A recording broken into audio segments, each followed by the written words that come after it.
All right, we're red.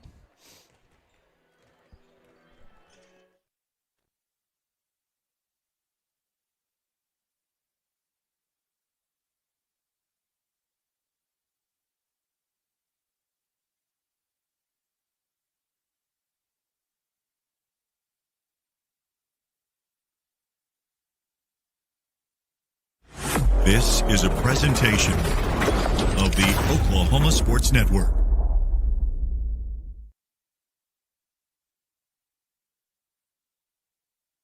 Any other use of this telecast or any pictures, descriptions, or accounts of the game without the Oklahoma Sports Network's consent is prohibited. It may not be reproduced or retransmitted in any form, and the accounts and descriptions of this game may not be used without express written consent.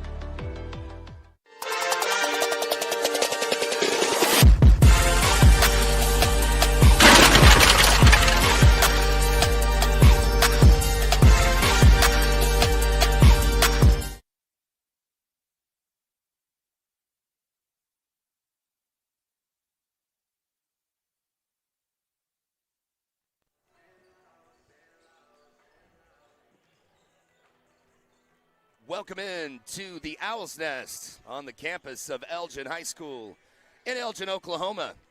This is Elgin Owls basketball on the Oklahoma Sports Network. Thank you guys for being with us tonight.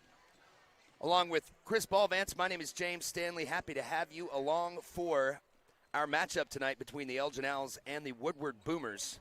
2.5-hour drive from Woodward here to Elgin. So almost up to the Panhandle, not quite. So hope to have two good games for you guys this evening. We're going to get started in about 8 minutes with the Elgin Lady Owls, and then we will transition into the boys as soon as they're finished.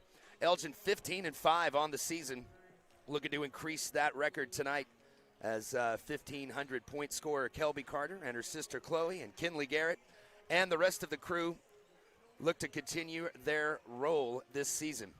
Boys have been a little bit more of a struggle, played an absolute heartbreaker on Tuesday night. In case you missed it, lost at the buzzer on a three-pointer after taking a 45-43 lead. A three-pointer knocked down just as time expired, and that was all she wrote. So absolute kick in the gut for the Owls, and unfortunately kept them at 2 wins on the season. But they'll look to rebound tonight and pick up win number 3 here against Woodward. So, as I mentioned, happy to have you with us. About 7 minutes from tip-off. We'll come back, take a break, and then we'll be back with the starting lineups as well. So you're listening to Elgin Basketball on the Oklahoma Sports Network.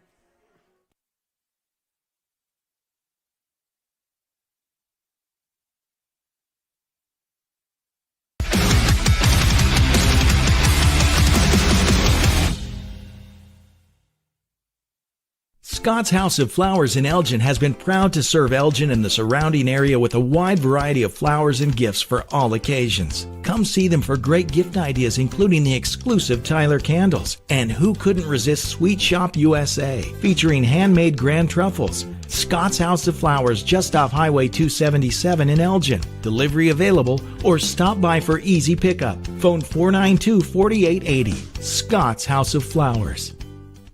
They say the best way to be a good neighbor is to know your neighbors and give a little help when they need it. And when you need a little, you can find help at Ace Hardware in Elgin. Not only do they offer everything from grills to flowers, paint, hardware, and tools, they offer experience to help guide you through the process. And they're happy to take the time to make sure you can do it right. Ace Hardware of Elgin. They're more than just a hardware store. They're your neighbors. Ace Hardware, 7796 Highway 277 in Elgin.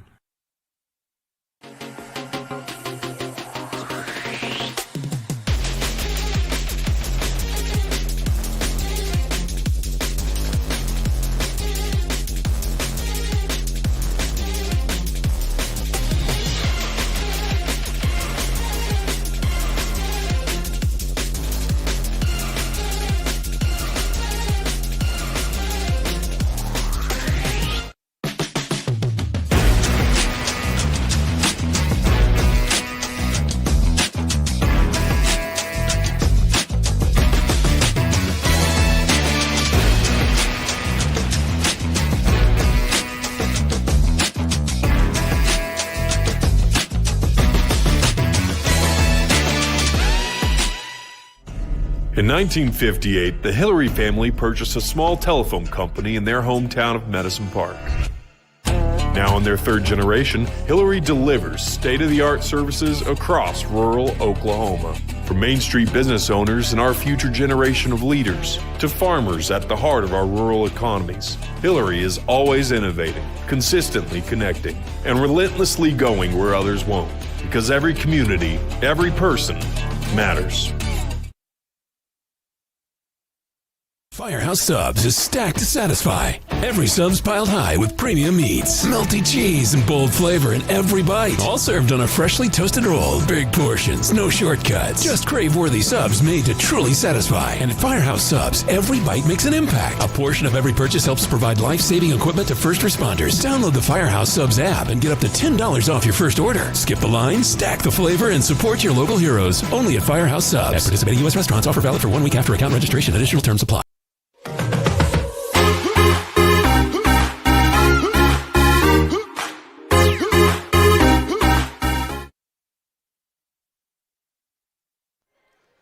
Welcome back to the Owl's Nest.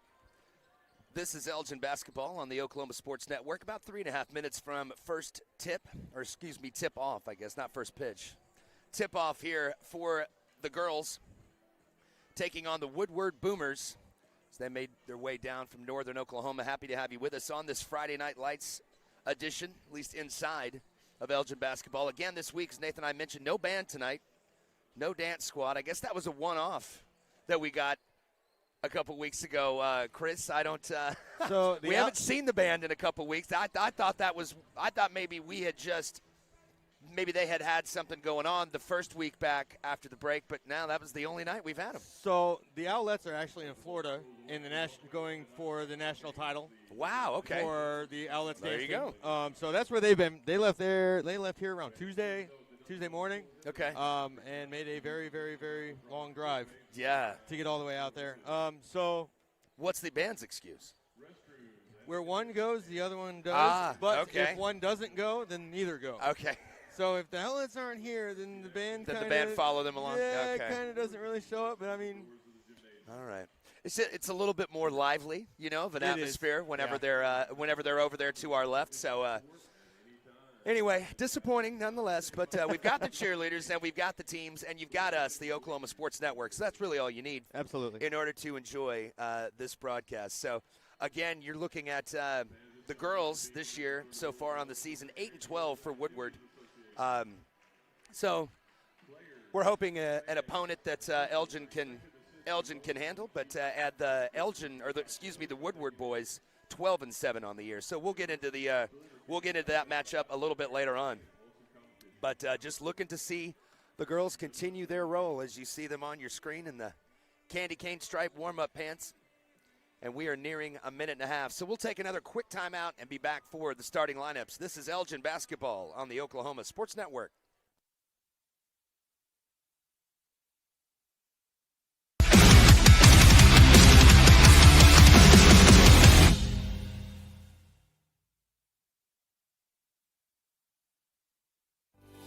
Lawton Community Health Center is a place for babies, kids like me, and even teenagers. Nice people are there to help you when you're hurt or you just don't feel good. And even if you do, they give you medicine so you don't get sick and physicals so you can play sports. I'm happy to know they'll be there when I need them. And my mom is too. LCHC, your hometown healthcare. Is your heating unit prepared for an unpredictable winter? At Miller & Noble, we'll make sure you're in good hands. Whether you're replacing an old system or just need a simple repair, we've got the experience and the tools to keep you covered. If you can't pay all at once, we have flexible financing options available. Stay cozy this winter with Miller & Noble Heating and Air, serving Lawton, Duncan, and surrounding areas. Call now at 580-355-1811.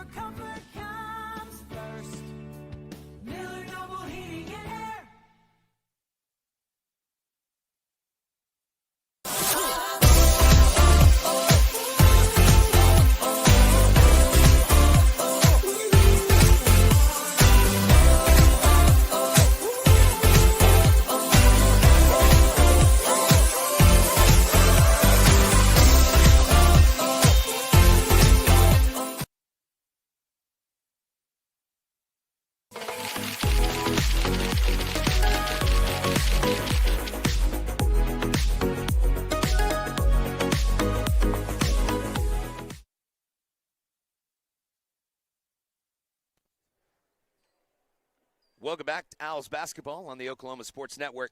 We are ready for the starting lineups. We just finished up with the national anthem. Good evening, and now it's time for the starting lineup. First, for the Woodward. Obviously going to do the Woodward girls first. Lexi Mendel, a forward, number 5. At guard, number 12, Ella Howard. Then at guard, number 13, Taylor Floyd. Center, number 22, Caitlin Culp. And another guard, number 23, Bailey Nelson. Head coach Nathan Jones leads the Lady Boomers, or Boomers as they're called. And here come your Elgin Owl starters.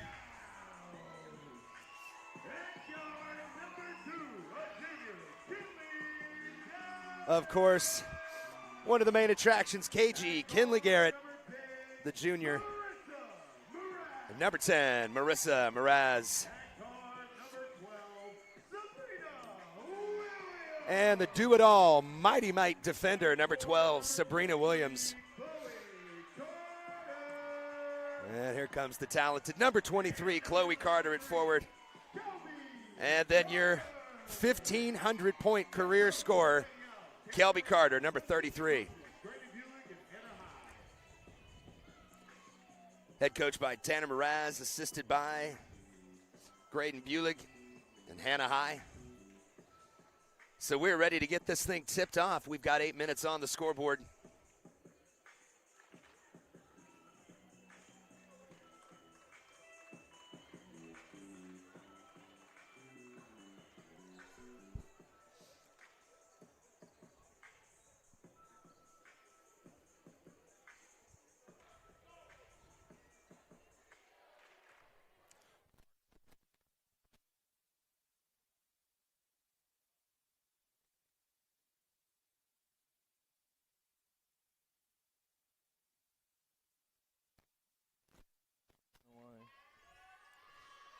And the Elgin girls win the tip.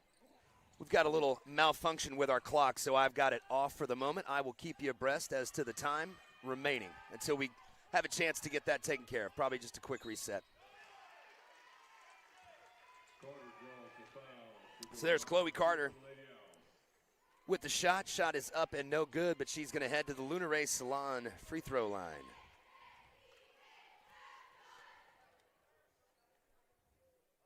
First shot up and good. Basket, Chloe Carter.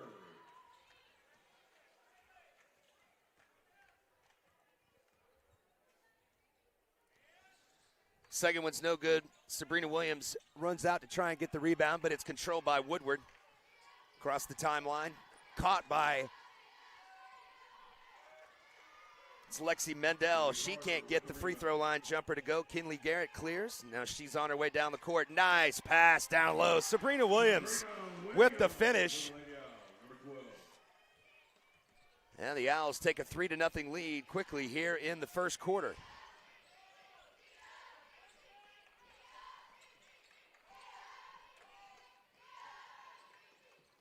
Lexi Mendel's got it at the top of the key. She's going to drive into the paint. Now she gets rid of it. And they're going to get her for the travel. So with 7 minutes and 1 second left here in the first quarter, Elgin 3, Woodward nothing. One team foul so far on the Boomers. KG across the mid-stripe. Swings it outside, then down inside to Kelby Carter. She catches it off the glass and in, and that's going to necessitate a quick timeout by Nathan Jones. Doesn't like what he sees so far to start. Fantastic start for the Owls. 30-second timeout, so we'll keep it right here on the Oklahoma Sports Network. Again, glad to have you with us, along with Chris Balvans. My name is James Stanley. This is Elgin basketball. One more home date remaining this season, and that's next Saturday. Just a short trip for the Lawton High Wolverines here up to Elgin, and that's how the Owls will close out their home slate. It's been an absolute blast bringing you these home games throughout the basketball season. We'll also be hitting the road, taking the show on the road for any and all playoff activity for the guys and the girls. Inbounds by the Boomers, almost a steal by Elgin, but they get it across, and then a wild pass out of bounds. Taylor Floyd flings it across, unable to corral it. So 6:42 left here in the first quarter, 5-0 Elgin.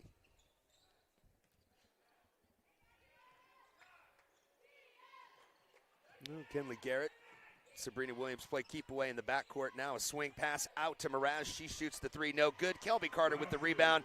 That's up off the glass and good. 7-0. 6:26 left in the first quarter.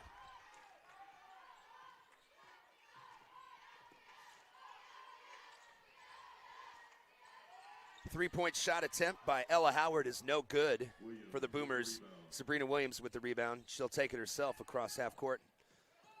Tries to get it to Marissa Mraz. Knocked away, but Mraz corrals it. Back up to Kinley Garrett at the top of the key. Now Marissa Mraz has it again. Kinley Garrett from the baseline swings it inside. Kelby Carter. And if that's how things are going to go tonight inside for Kelby Carter, she might have her career high by halftime. Way too easy is Woodward letting her catch that on the block. They're going to have to do something else. Otherwise, it's going to be a long night. And speaking of Kelby Carter, she comes up with the block. And Kinley Garrett will head it into the Owls' side of the offensive court here.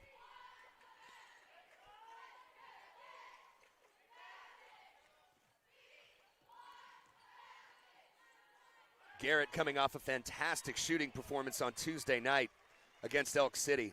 Very hot from outside the arc. Just did it all. Great assist numbers, caused multiple turnovers. I think that's the best game she's had since, at least the best home game she's had of the ones that I've called. So, Kelby Carter back to the Lunaray Salon charity stripe. Number 2, Zoe Chavez checks into the game for Woodward.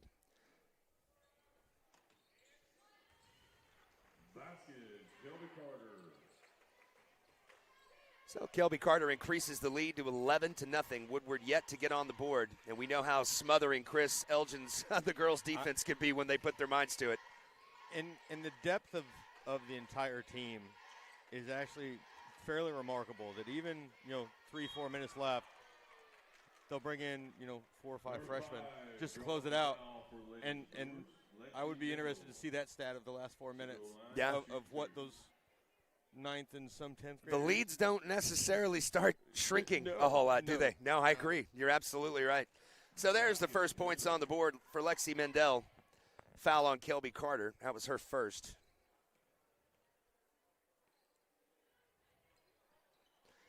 Mendel's second is no good. So 10-point lead for the Owls here in the first quarter. 4:53 to go. Kinley Garrett's going to fire the three. Oh, in and out. Rebound by the Boomers. Ella Howard has it. Caitlin Culp at the top of the key. She's going to put it on the floor. Decides better up. Fires it over to Zoe Chavez. Looking for somebody to pass it to. She finally finds Taylor Floyd.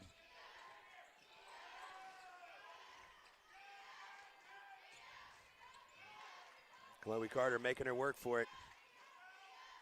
A lot of perimeter passing. Now they get it into Culp down low. She's going to try and go up. She's also fouled. Looks like Kelby's going to pick up number 2. Draws a foul. She'll shoot 2 for Lady Boomers. Nope, they're going to get Chloe on that one, so that's her first. I was going to say I didn't see Coach Mraz getting anybody up. You don't want Kelby with 2 fouls 4 minutes into the first quarter.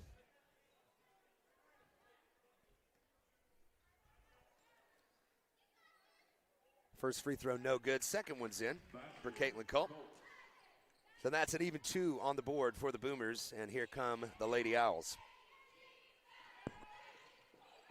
Sabrina Williams tries to split 2 defenders, loses it, and the Boomers are on the run. Nice.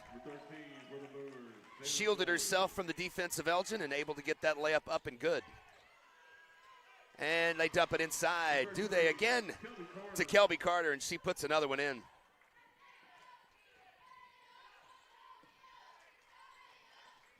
.344 left here in the first quarter. You are live from the Owl's Nest here on the campus of Elgin, Oklahoma. This is Owls basketball on the Oklahoma Sports Network. Thrilled to have you with us. Number 30, Jasmine Simmons, and number 25, Kinsley Maples. And we stick with the regular substitution pattern. Coach Mraz usually goes first 2 or 3 quarters with about 7 players, and Jasmine Simmons and Kinsley Maples, the ones that off the bench first, and another basket for Kelby Carter down low. They're just dumping it down to the block, and she's there and just turns around. And it's one of those things where until you stop it, it's going to keep happening.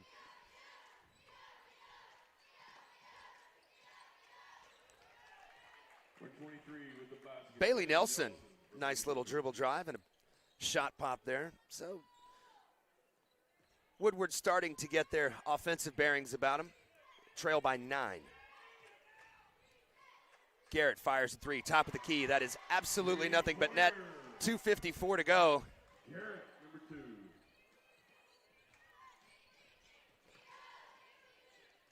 And that's an 18-6 lead. Oh, another little dish inside. That's Taylor Floyd, the guard. So Woodward starting to kind of feel their way a little bit on the offensive end, but the most important thing to them, how do we stop Kelby Garrett on the defensive end? That's been the big thing, that she catches it down on the block. Double team this time. Kinley Garrett going to try and pop a 3. That's a little long, no good. Woodward corrals the rebound. Try to throw it off the knee of the Elgin defender, and they're going to say they did not. So that ball's going to be out of bounds on Woodward. Elgin basketball. Kaylee Mills and Lexi Mendel, number 5, back into the game for Woodward. 2:18 left here in the first quarter, brought to you by Oklahoma Sports Network. 18-8 your score.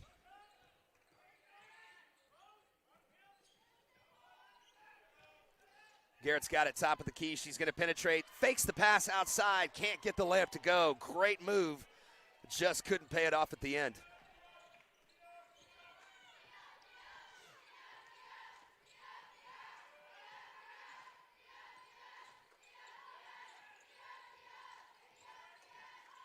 Woodward's going to fire the 3. That's off the glass. No good.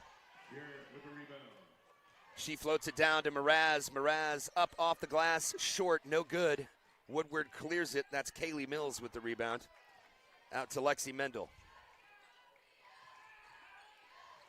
Crosses over Marissa Mraz. Tries to do the same to Garrett. Garrett wise to it. Knocks the ball out of her hands.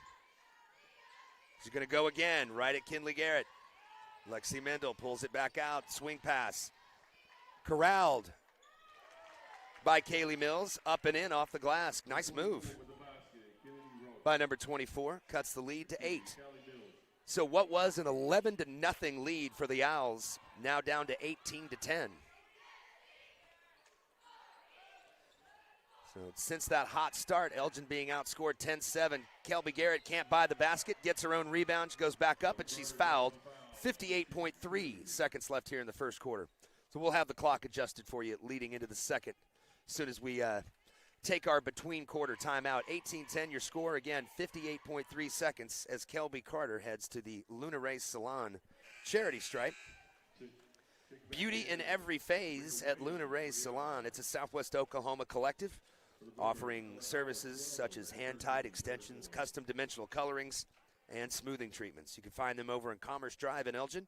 Give them a call, 580-454-5862. Set up your appointment with Sarah and her team today. Beautiful place over there,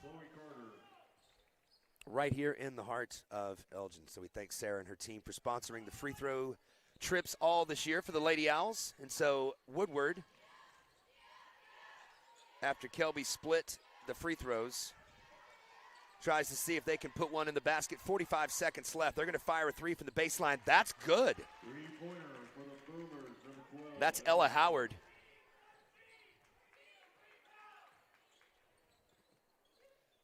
So, Chris, this looked like it might get out of hand and get out of hand fast. 11-0, and now we're at 19-13. The Boomers have cut the lead to 6. Well, and it was kind of intriguing that after the first 5 points were scored by Elgin, Woodward turned around and called a timeout right out of the gate with not even 10, 15 seconds off the clock. Right. And kind of had a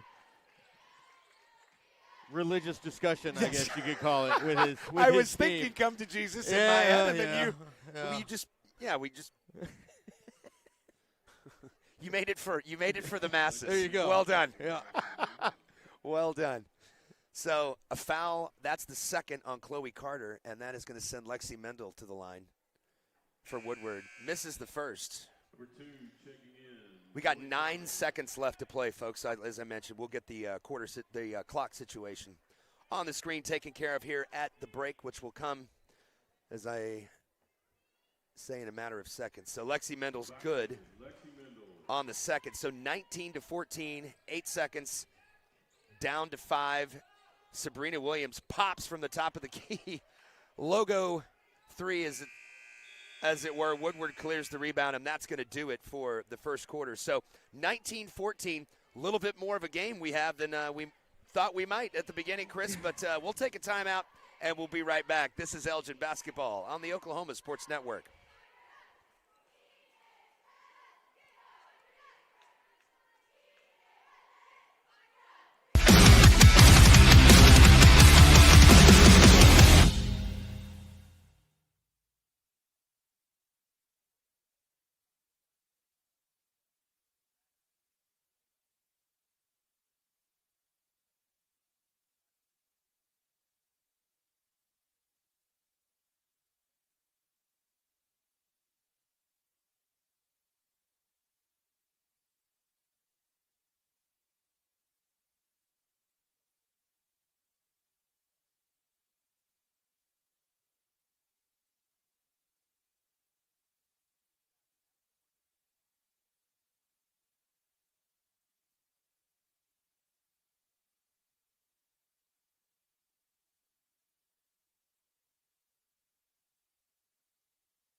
Welcome back to Elgin. Underway, clock fixed, so there you go. 19-14 is your score. Woodward trying to get back into this game as we start the B2E training second quarter. Culp, Caitlin Culp, Woodward center, gets it up and off the glass.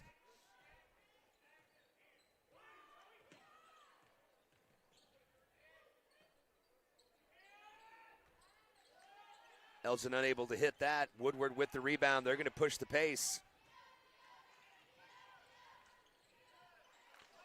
That shot up and no good. Kinley Garrett's got it, and she's going to race down the sideline. She gets it over to Chloe, kicks it to Kelby. Couldn't quite corral the pass, and that goes out of bounds. B2E Training, as I mentioned, our second quarter sponsor tonight for Owls basketball, providing basketball training and skill camps for those ages 6 and up. Born to elevate while teaching young athletes the importance of elevating themselves on and off the court. For more information, please follow and reach out to them on their Facebook page. That's B2E, B2E Training. Find them on Facebook, and we thank them for sponsoring our second quarter tonight. So a 3-point game. This was 11-0 Elgin. Woodward is on a 16-8 run, outscoring Elgin by double since that 11-0 start. And Sabrina Williams is going to get called for the foul inside as Woodward goes up for the basket. They connect 19-18, a chance to tie this game. Chris, I am a little shocked and I'm a little worried about what I'm seeing right now. And the game is tied, 19-all. I don't know what was said. 19-8 run. Something was said. Woodward is on. Miss Marissa Mraz going to pop the three. That's no good. Saved off the shin of the Woodward defender.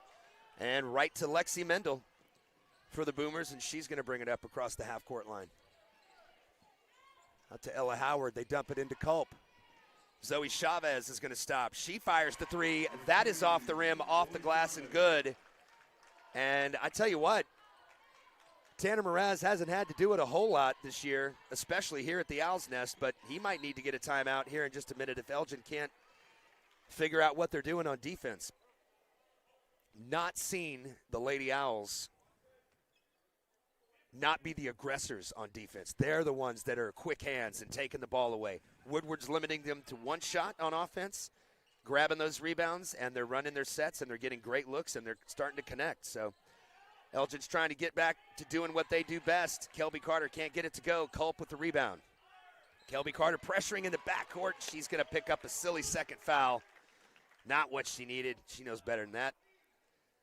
I know she's frustrated about missing that shot, then getting the rebound and missing another one, but you don't want to compound it with she is a very necessary component to the Elgin Owls' success, so we need to keep her on the court. That's going to be a travel on Woodward. Taylor Floyd gets called for the steps, thinks she mid-dribble, couldn't decide what she was going to do and dragged that foot. So Kaylee Mills back in for Woodward. Apologize for my voice. We are running on fumes. I've got tomorrow, Chris, some PA duties, and then I don't have anything until that Lawton High game next Saturday, and my voice needs the rest. At least you're not traveling to was it Weatherford with the boys tomorrow? No, that's true. That is true. That's one of those, what time's tip-off? Like 4? Oh, that ain't bad. And you're like, wait a minute. A little bit of a head cold in conjunction with, like I said, county tournament activity last Saturday, Tuesday here in Elgin, Thursday games last night at Cameron, Elgin back tonight, and then more Cameron games tomorrow. So I'll be ready for the break. But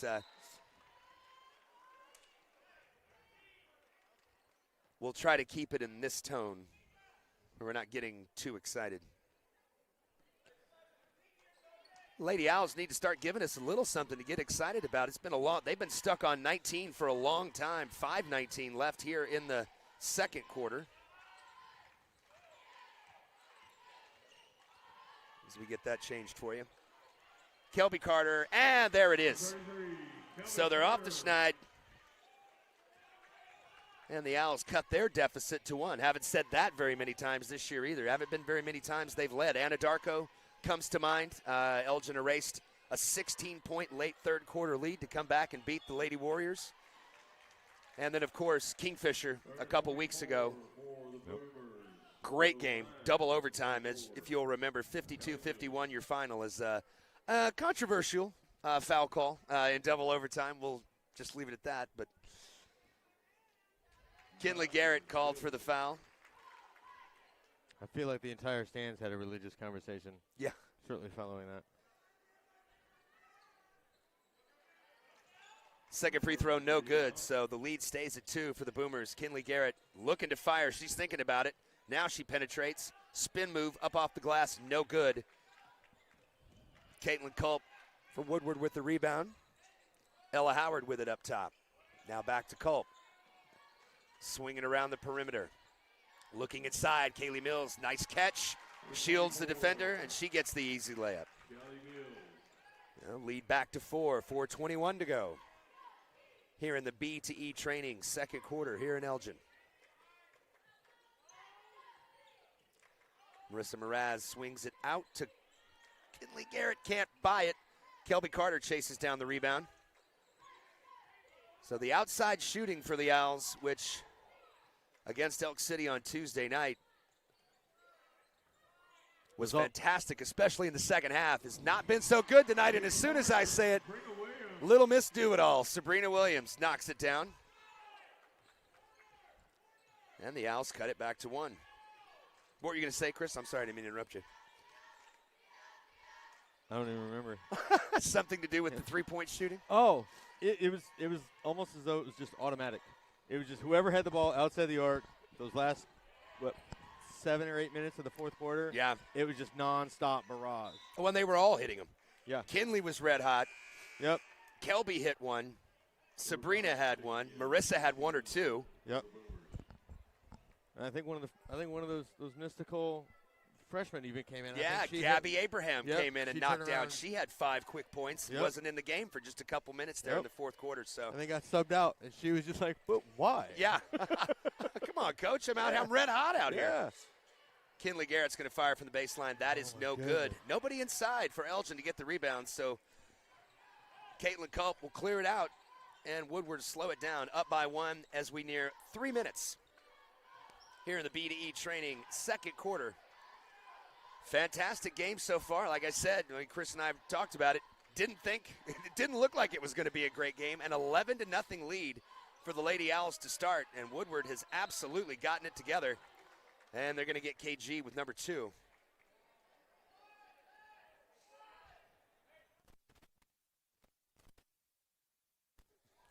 Back.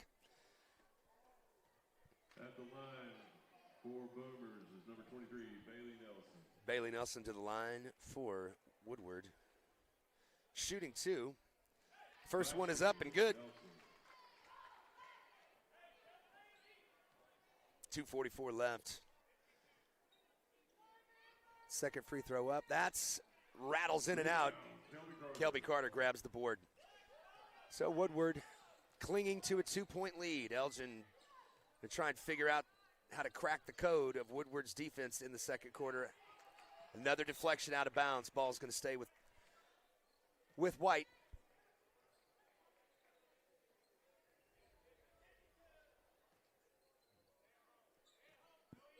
Mraz inbounds to Kinley. She swings it over to Kinsley Maples. Back to Garrett. Garrett tries to drive, just not her night so far.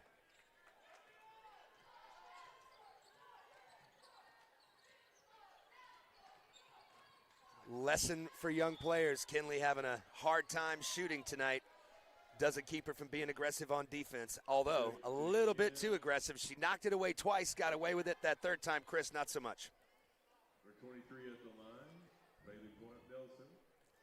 So that's 3 on Kinley Garrett, and we're not even to halftime yet. Not a good thing for head coach Tanner Mraz. Jasmine Simmons will take Kinley Garrett's spot. Likely the last we'll see of her in this first half. Marissa Mraz more likely will take over the point guard duties as Kelby Garrett chases down that rebound on the baseline. 3-point lead for the Boomers. 2 minutes to go here in the B2E training second quarter.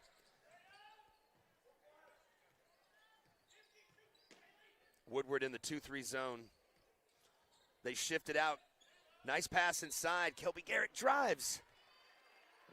Can't get it to go. Or Kelby Garrett, excuse me, Kelby Carter. Kinley Garrett went to the bench with her third foul a second ago. And so Kelby Carter heads back to the Luna Ray Salon charity stripe with a minute 48. Give Sarah and her team a call today. The Luna Ray Salon, Southwest Oklahoma Collective, 580-454-5862. Right over there on Commerce Drive. Beautiful, beautiful salon. They did a great job. Brand new. Kelby Carter knocks the second one down. And so again, lead for Woodward back to 2. 8-12 is the Woodward girls record this year, and I don't want to put words in head coach Nathan Jones's mouth, but I bet if you told him that with a minute and a half left in the second quarter, his girls would be up 2 on the road at the number 15 team in the country, I think he'd say, sign me up for that. Yeah, I really feel like the game plan, the tape that was watched, whatever it was, whatever version that they used, they are paying very special close attention and knowing that the Owls have multiple shooters both down low and on the perimeter, and they are doing a phenomenal job. Absolutely. They've been making shots, and, you know, listen, I'm not making any excuses for the girls. I don't want to take anything away from Woodward. Elgin, ice cold from virtually everywhere except for Kelby Carter on the block so far tonight. So hopefully in the second half they can get the outside shot falling, but no guarantees. Jasmine Simmons with it. She gets it back into the corner now over to Sabrina Williams. Now Kinsley Maples fakes the 3. That's Mraz from downtown, and just as I say it, she knocks it down. So the first lead for the Owls since Woodward took over late in the first quarter, or early second quarter, I should say. 38 seconds left on the clock. We'll see if Woodward tries to play for the last shot. Elgin's trying to force the action on defense. Everything hyped up a little bit, amped up, more aggressive. Sabrina Williams, Lexi Mendel trying to make her. Oh, she does. Can't get the basket to go. But Caitlin Culp gets the rebound up, and that's good.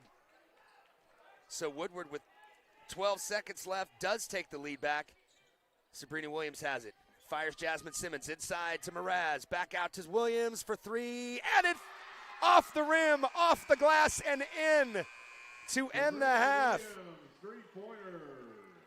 So that's good.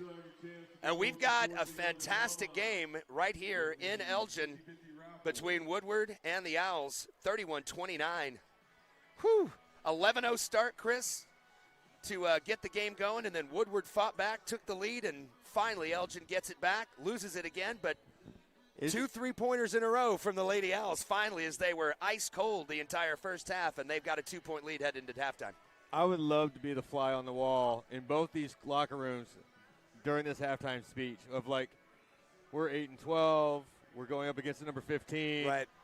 You guys are doing phenomenal, but we're not done. And then on the other hand, I can just hear Coach Mraz having a little bit of a religious conversation of, come on, like, we're missing the simple points. It's not the difficult stuff. It's the simple stuff that's beating us around. Yeah. So it's like you said, I think 2 180-degree different messages from the coaching absolutely. staffs. One team, I guarantee you, and it'll be interesting because I've seen the Lady Owls come back out after halftime and absolutely just dominate.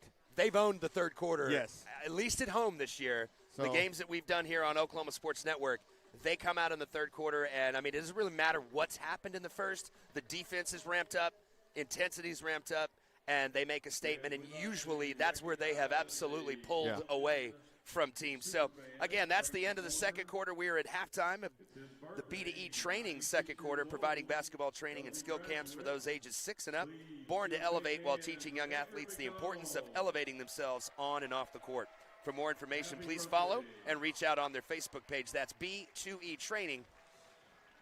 And we thank them for sponsoring the second quarter tonight during our Lady Owls and Lady Boomers game on the Oklahoma Sports Network. Again, along with Chris Ballvance, my name is James Stanley. Happy to have you with us on this Friday night. We will take a timeout and be back to discuss the second half and everything else going on in the world of sports on the Oklahoma Sports Network.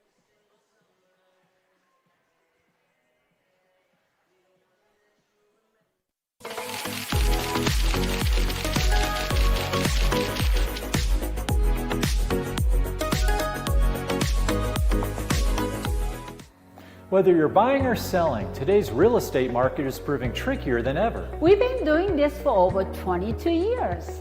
So if a problem does arise, you can trust us to solve it. Let us use our years of experience to guide you to buy or sell your home. Trust the team that's gotten it done with over 12,000 deals done in the last 22 years. Always call our Payment Berries team. We're not bragging, we're just applying for a job. Rule number 6, be the truck authority. That's the Billingsley way. At Billingsley, we're proud to offer hundreds of Ford trucks for your selection. And if you know a thing or two about saving money, we bet you know Billingsley. I'm Grant Billingsley, and that's the Billingsley way.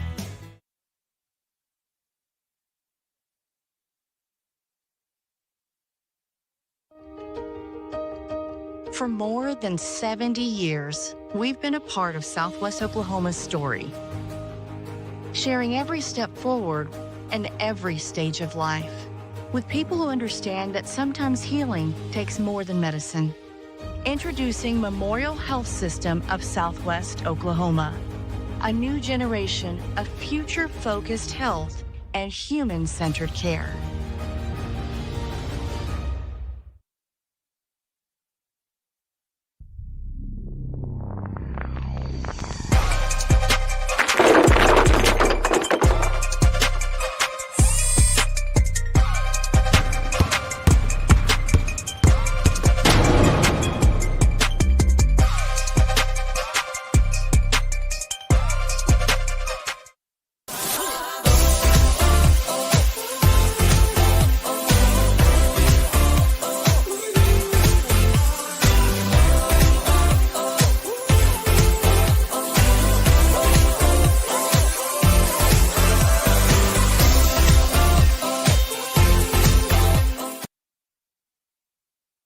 Want to take the stress out of your next remodel or building project? Comanche Home Center can deliver all the lumber, supplies, and tools right to you. When you're done, they'll pick up anything you don't use and give you credit towards your next project. Give Comanche Home Center a call today for a free estimate. Here at Carpet One, we have a great selection of carpet, hardwood, vinyl, tile, laminate, and area rugs. With all this, you're sure to find exactly what you want for your home. Come browse our exclusive selection or give Carpet One at Comanche Home Center a call today for a free estimate.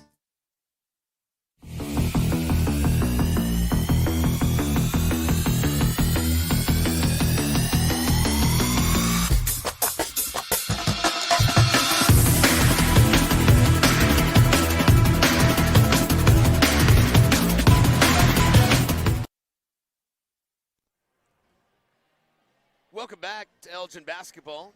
This is the Oklahoma Sports Network. Happy to have you with us. 31-29 your score. Elgin leads by 2 at halftime after getting off to a red-hot start. Woodward looked, Chris, like they weren't interested at all in guarding Kelby Carter down low, and it was basically, I think, 9 of the 11 points Elgin got off to that hot start with belonged to Kelby Carter, and then they just kind of got it together, kind of figured out a defensive strategy, a lot of double teams down low, and then obviously that seemed to make a difference. Well, and the one thing that I'm kind of noticing is it's not a big size difference as far as height goes between Woodward and Elgin. I think our key shooters are fairly even in height, so as far as the ability to block the shot, the ability to get up in their face and be able to maintain the coverage and everything like that. But at the same token, if you're not used to having that in your face as much as it is tonight, I think Woodward's really playing the high pressure very well. The only thing I don't think they've done yet is they haven't really started pressing half court. They kind of, once they score and they get that down low shot or that perimeter shot, they immediately back out. And it's just kind of like, all right, we're going to make you come, you're going to have to come in here and get it. We're not just going to hand it to you. Yeah, no, they've done a good job, like I said, switching up ever since they got down, pretty big. We mentioned Elgin's shooting woes. They kind of had the 1 3-pointer early, and then they had the 2 right at the end. Everything in between was kind of a nightmare for him from the outside, and that's atypical of how we see Elgin shoot the ball. So, about 7 girls that Mraz is comfortable with on the regular rotation, and Kinsley Maples and Jasmine Simmons usually come in and kind of spell whomever. He kind of just rotates 2 in at a time, 2 out. So Kinley Garrett with 3 fouls. We got to watch that situation. Kelby with 2. I think Chloe with 2. So got to watch. You can't afford to have Kinley Garrett, leave the – and I know she loves to be so aggressive, on defense, and she's active hands and, reaching around, reaching in, trying to grab balls, cause jump balls, get extra possessions, and all of that stuff is fantastic. But, she's got to make sure she can stay on the court to do those things. And, having 3 fouls at halftime when you foul out with 5 in high school and college, that's not a good scene. Well, and it's crazy because I'm a soccer guy by trade. I mean, coached it, reffed it, played it over the years. My son now plays up in Kansas, up at Bethel College. And so it's kind of funny because I kind of think back to, if one of my defenders gets a yellow card in the first half. Sure. And all of a sudden now he's on his heels the entire game. He doesn't play the same. He doesn't behave the same. That's true. He second guesses, or he or she second guesses everything they want to do. They don't really want to put as much. They start working at like a 70, 75%, and as Coach Mraz, I'm sure, is kind of like, I still need you guys at 100%, but we have to be safe 100. We can't be overly aggressive. No, I think I see where you're going. You don't want to take the aggression out of Kinley Garrett. No, she's got to play her game. Not. Got to play her game for sure. And that's what's given her a ton of success so far this year. So we will take another quick timeout. We got a little less than a minute and a half left, and we'll get you back. This is Elgin Basketball on the Oklahoma Sports Network.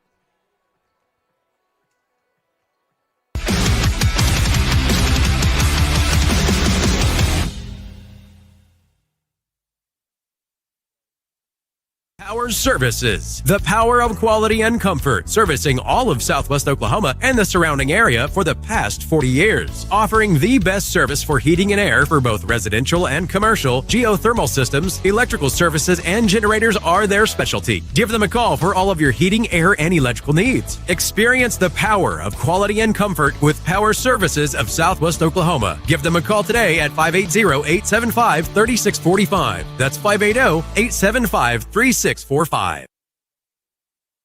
Southwest Foot and Ankle Clinic has specialized in the medical and surgical treatment of the foot and ankle for the past 40 years, and they provide all treatments under one roof. From x-rays, radio pulse therapy treatment, to surgical treatments, all with one goal in mind, providing the highest quality medical care with good old-fashioned Oklahoma compassion. Call to set up an appointment today. Southwest Foot and Ankle, 580-357-8720.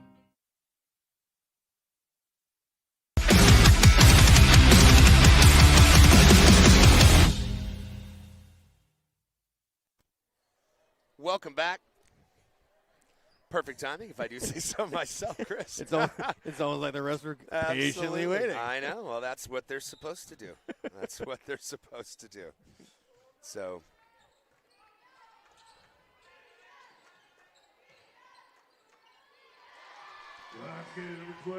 Sabrina Williams knocks in the basket.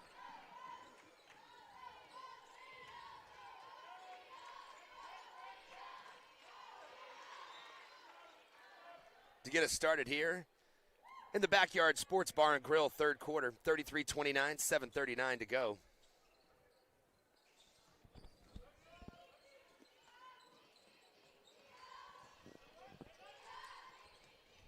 Lexi Mendel for Woodward tries to drive baseline, cut off by Kinley Garrett.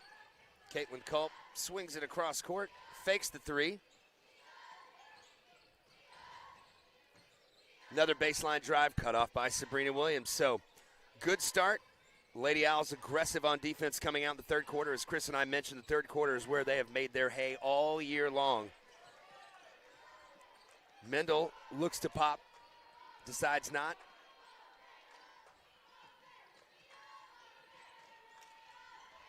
Fires it inside. That's going to be a great pass. Lexi Mendel gets it inside.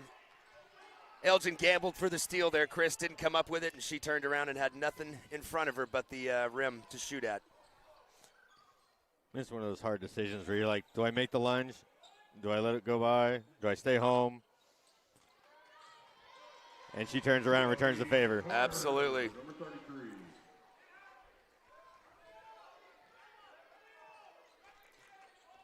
So Woodward gets one from Lexi Mendel, and Kelby Carter comes right back down. And as Chris mentioned, just answers it right back. So here's Mendel again at the top of the key.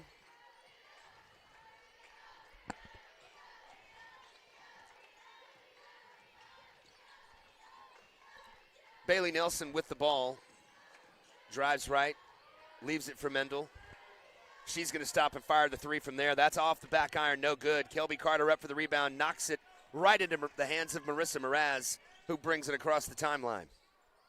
Under 6 minutes left. Kinley Garrett wide open for three. Bang! Chris, while we were discussing at halftime, I watched Kelby Garrett. You had the camera on her, and she was shooting threes and warm-ups. Made 4 in a row that I saw, and I only started watching her. And the weird part is, who knows how long she was out there. She shot probably 10 free throws and made about half of them. Yeah. And her head kind of dropped. She went back out and started shooting at the perimeter. And she missed, I think, her first, 7. That's exactly where she was shooting from at halftime. All of a sudden, she turned around, she hit 4 in a row, and it was like, all right, I'm back. Yeah, she nailed it. So that's great. I was going to mention, we got into talking about something else, but I hope she shoots this well at halftime.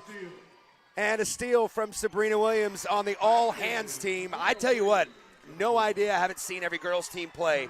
If there are 5 better defensive players on the women's side of the basketball in the entire state in 5A, or 4A, I would be absolutely shocked. I don't know that they have defensive teams of the year, but Sabrina Williams, the way she dives for loose balls, hands on the floor always. And it's weird because if you look at it, I think it was last fall. I think she actually had her foot was in a boot. Yeah. And so it's amazing. She's still out here. She's still slightly coming back. Yeah. But, here we are 2/3 of the way through the season, almost 3/4 of the way through the season. And she's got it wrapped. She's got it ready to go. And yeah. Nobody plays harder than she does. Absolutely she's just one of the best defenders on the women's side I've seen in a long time. She does a great job. And, there's countless extra possessions that she's given her team this year with her defense.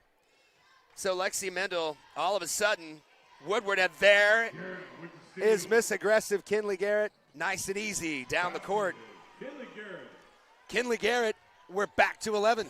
The lead is 11 once again. This is where Elgin got in trouble in the first quarter. Something tells me with, like you said, the message that Coach Mraz gave him at halftime that it's probably not going to happen again.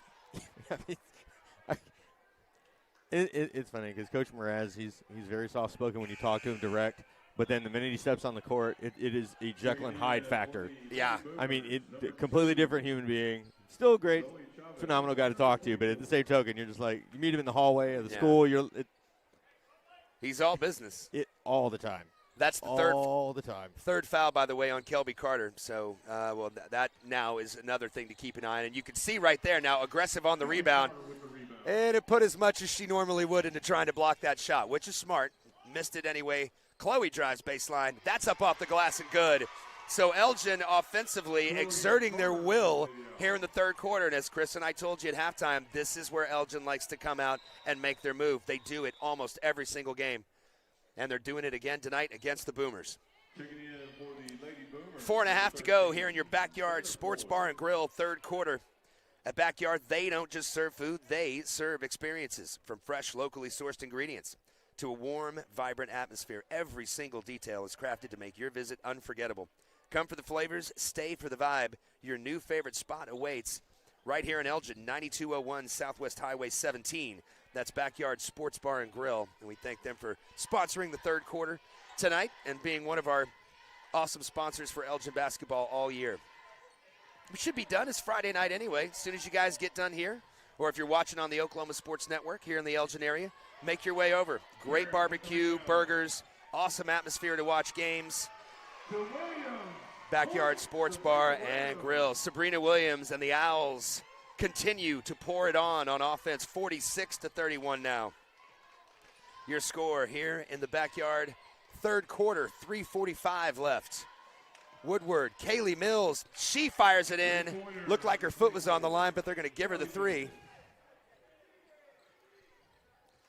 Big shot for Woodward to stop the bleeding here in this third quarter. Kinley Garrett's got it. KG drops it off to Chloe. Back to Sabrina. Down low, she tries to get it in to Kelby. Knocked away. And so now Woodward controls. Inside, Kaylee Mills again tries a little spin move. Kicks it back out. Zoe Chavez with it.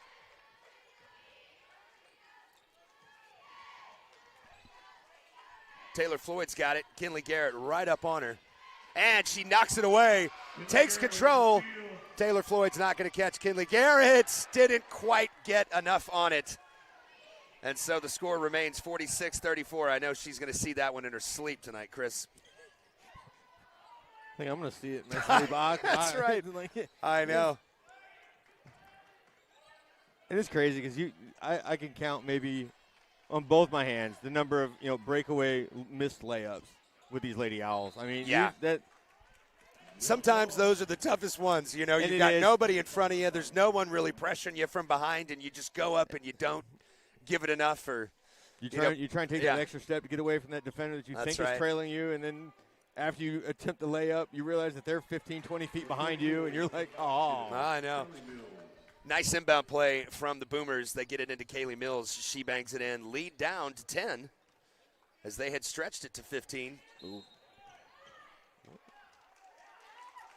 46-36 your score. 2:15 left in the Backyard Sports Bar and Grill third quarter. Here from the Owl's Nest, live on the campus of Elgin. Lady Boomers, number 23, Bailey Nelson. For the Lady Owls. And number 25. That's going to be the fourth foul on number 33, Kelby Carter. So I wonder how long. A lot of it, I think, has to do with what the score is, Chris, but I wonder how long Coach Mraz keeps her on the bench. At least the rest of the third quarter. I can almost guarantee you that. I was going to say, he's got a little bit more speed demon in. There we go. She flies down the court. Another turnover and another takeaway for Sabrina Williams leads to another basket for the Elgin Owls, and they're back up 12. Nearing the 50-point mark here in the Backyard Sports Bar and Grill third quarter. There's Ella Howard firing a three. No good. Caitlin Culp tries to corral it for Woodward, but it's out of bounds. It's going to go to Elgin. Lexi Mendel, number 5, back in for Woodward. You've also got Bailey Nelson, number 23, on the floor. Number 12, Ella Howard. Number 13, Taylor Floyd. And then, of course, in the middle, number 22, Caitlin Culp. So those are your 5 for the Boomers. Same starting 5 for Elgin, except you swap in Kinsley Maples for Kelby Carter, who's now sitting on the bench. So Chloe Carter, Sabrina Williams, Kinley Garrett, and Marissa Mraz also on the floor for the Owls. So that's who's playing. Elgin up 12 here in the third quarter.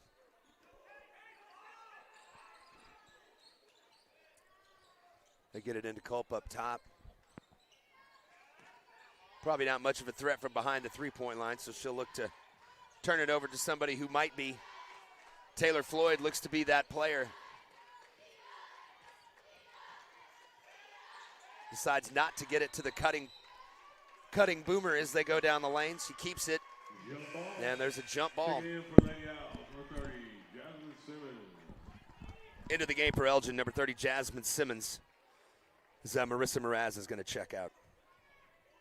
A minute to go here in the Backyard Barbecue Sports Bar and Grill third quarter.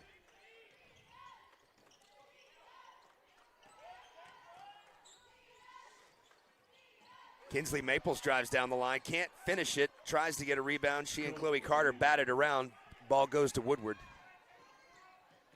They push the action down on the other end. Lexi Mandel gets stuck on the baseline, but able to get the, oh no, they give her a jump ball. I heard somebody yell timeout, but they didn't give it to her. So ball will, however, stay with Woodward.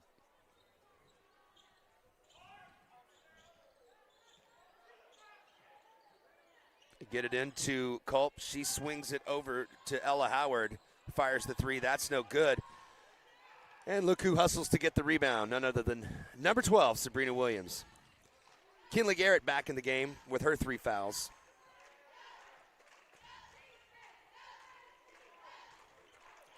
Looking to hold the last shot. Under 15 seconds now to go. Kinley Garrett corrals it. She's going to drive up off the glass. That's no good. But they're going to get Woodward on the foul. It's going to be on Caitlin Culp. Tried to take the charge on Kinley Garrett. Couldn't quite convince the officials. So KG back to the Lunar Ray Salon charity stripe.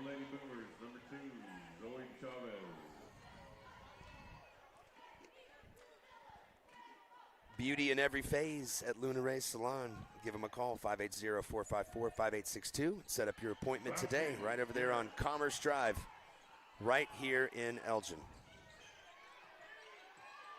And so Woodward brings it across the timeline. They fire up a three. It's off the glass, no good. So at the end of your Backyard Sports Bar and Grill third quarter, it's Elgin 49, Woodward 36. We'll take a timeout. This is Elgin basketball on the Oklahoma Sports Network.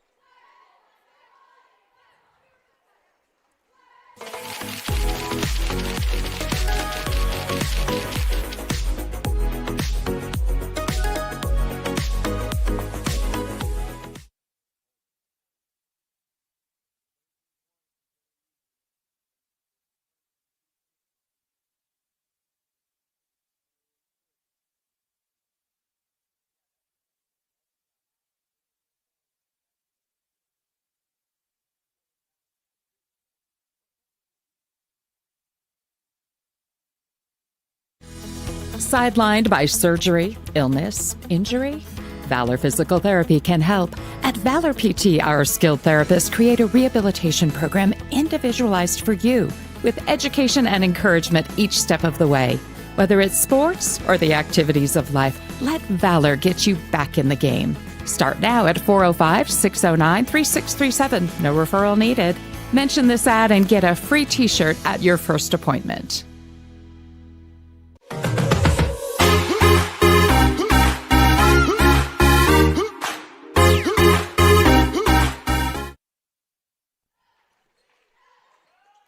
Welcome back into Elgin basketball on the Oklahoma Sports Network. Fourth quarter underway.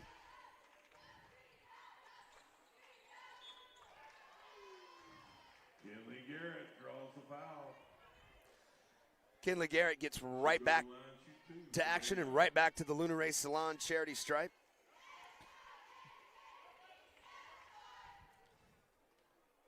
A 13-point lead for the Owls as they were able to come out and dominate in that third quarter.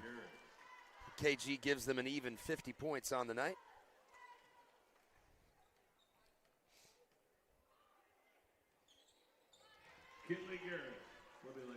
Knocks them both down from the Lunar Ray Salon charity stripe. 51-36, 7:41 to go, 15-point lead for the Owls. So that's the first team foul on Woodward here in the fourth quarter as the fouls reset. Once they get to 5, then both teams will shoot 2 free throws, barring they get to 5 team fouls. Sabrina Williams with the rebound off the missed shot by Woodward. Kinsley Maples has it. She's going to drive straight in off the glass and bang! Gets it to go. Sweet move, aggressive dribbling. She knew exactly what she wanted to do with it, put it up off the glass and in. Mendel gets away from Garrett. Garrett able to recover on defense. Kinley's reaching in still. That basket, Lexi Mendel gets inside and gets it up and in.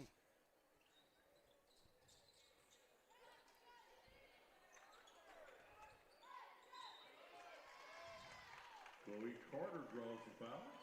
She'll get to shoot 2. Excuse me, sorry. Chloe Carter fouled on the inside. Fouled by Kaylee Mills, and she'll head to the charity stripe. First one's up and good. Chloe Carter. For 13, checking in Taylor Floyd and number 12, Ella Howard. Whether you need hand-tied extensions, custom dimensional colorings, or smoothing treatments, Lunar Ray Salon's got you covered. Give them a call today, 580-454-5862. Beauty in every phase at Lunar Ray Salon. I wasn't necessarily talking to you, Chris. The beauty in every phase? Well, no, the hand-tied extensions was more what I was. I mean, I've been looking to change my look, I'll be honest with you. There you go. Getting ready for summer, beach days. Yes. Lake weekends. Could tie some dreads on into the, Absolutely. you know what I mean? There you go. I think it would look good. I think it would look good. I guarantee you that my wife, who's sitting less than 10 feet from us, may slightly feel different. Might have a different opinion on it. But you know what? I'm a grown man. I do what I want. That's right. Whether that's hand-tied extensions or not. Sir. Exactly. There you go. Yep. Maybe I'll shave my head. We don't know. That's right. We don't know. We just don't know. Oh. That last foul they got on Sabrina Williams, that's her third. Caitlin Culp checking back in for Woodward. Last quarter. Yeah, Kelby is back in. Down there on the bottom looking to get a rebound. She can't do it there, and that's a nice play by Kaylee Mills. Gets around Chloe Carter. Timeout on the court. Elgin. And Tana Mraz is going to call a timeout. We'll take it with them. This is Elgin basketball on the Oklahoma Sports Network.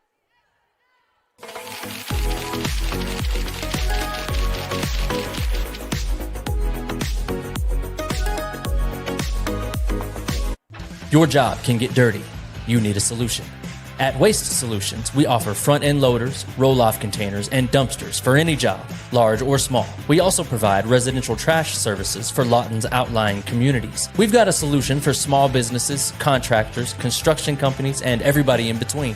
We're a locally owned company, and we've been serving our community for 21 years. We love Southwest Oklahoma, and we take care of our own. Every dirty problem has a solution. Waste Solutions. Click or call today.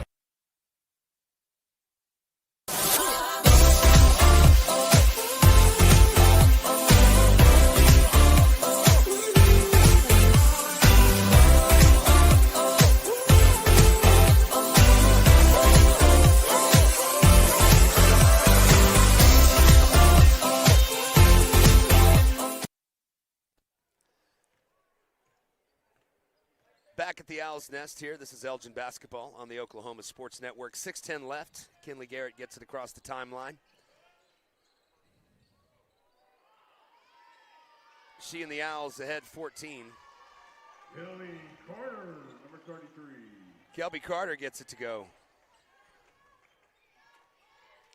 I'm going to have Chris, since he's got a better vantage point than I do, give you the totals. Point totals for who's on the court right now for Elgin. Caitlin Culp with a nice basket.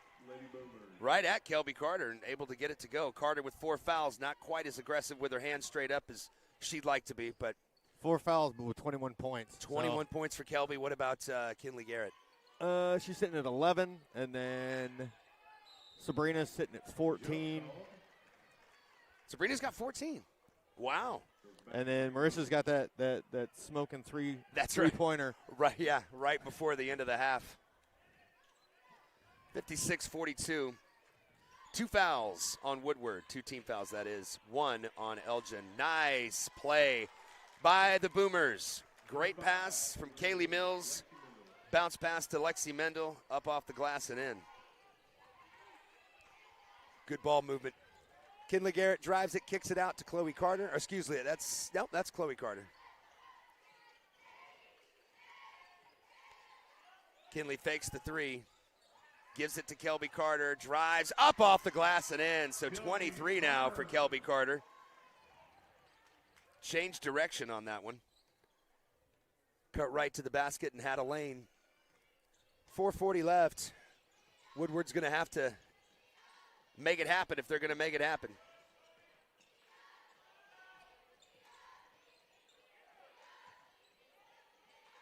Make it happen now if they're going to make it happen. I don't make it happen if they're going to make it happen. That makes no sense. It's been a long week. It's been a long week. Yeah, It's Friday night. There you go. Kinley Garrett, aggressive drive down the right side of the paint. She's going to be fouled, and she'll head to the Luna Ray Salon charity stripe.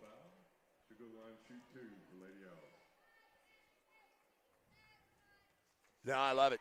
Last 7 days, I've gotten to see a ton of basketball, and from the county small school county tournament to the collegiate level with Cameron, and then obviously the high school level with Elgin this week. So it's been a lot of fun. So congratulations last Saturday to Chattanooga, who boys and girls won the championship at the Great Plains Coliseum. So yeah, very cool scene indeed. That is such a remarkable place, though. That Coliseum, how fast they can change it from. Oh, I know. It's a rodeo. No, it's a basketball game. Yep. We're doing roller I know, hockey. it's pretty. You're Have you ever seen the time lapse videos of when they will take the ice off of say Madison Square Garden and then they'll put it up for where the Knicks can play basketball? Yep. I think those are pretty fascinating and fun to watch. So. Well, it's even funnier when you watch the paint, the guys that paint the fields or paint the ice, and you're just like, how? How do they do that so quickly? So quickly. But I guess when you get paid, I'm sure north of a healthy amount, you kind of figure out how to do it very effectively. Paid north of a healthy amount. I like that. As my mom would say, a lot more than a nickel 98. There you go. 58-46 your score. 60-46 your score. 3:30 left. Marissa Mraz with the rebound. Kicks it over to Sabrina Williams. She's going to take it across. Looking to force the issue. Tries to save it in bounds, and she does. It's going to go right to Marissa Mraz at the top of the key. And Tanner Mraz is going to get a timeout. We'll take it with him. It's Elgin basketball on the Oklahoma Sports Network.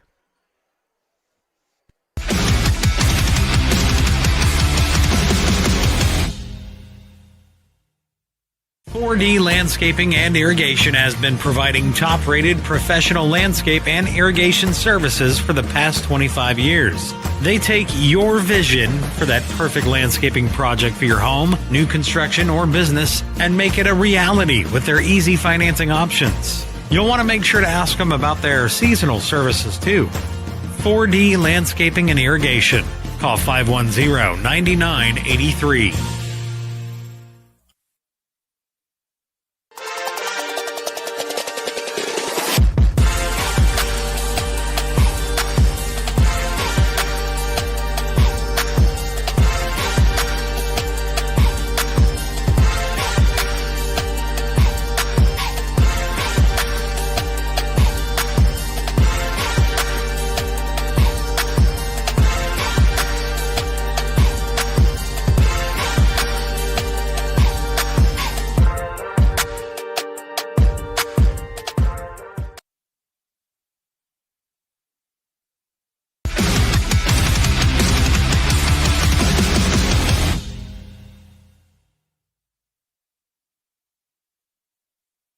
Yeah, so I brought it back, and there you go. And we ran back to kickoff, so I was okay with it.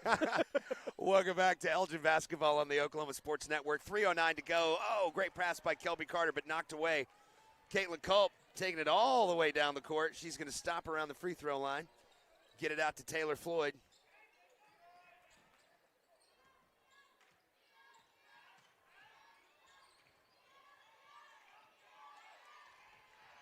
Zoe Chavez has it. She drives the lane. That's a little short off the glass. She gets her own rebound, gets it back out to Ella Howard. Over to Caitlin Culp, and now Chavez is going to fire the three. Ooh, in and out. Caitlin Culp, nice rebound. That's up and good.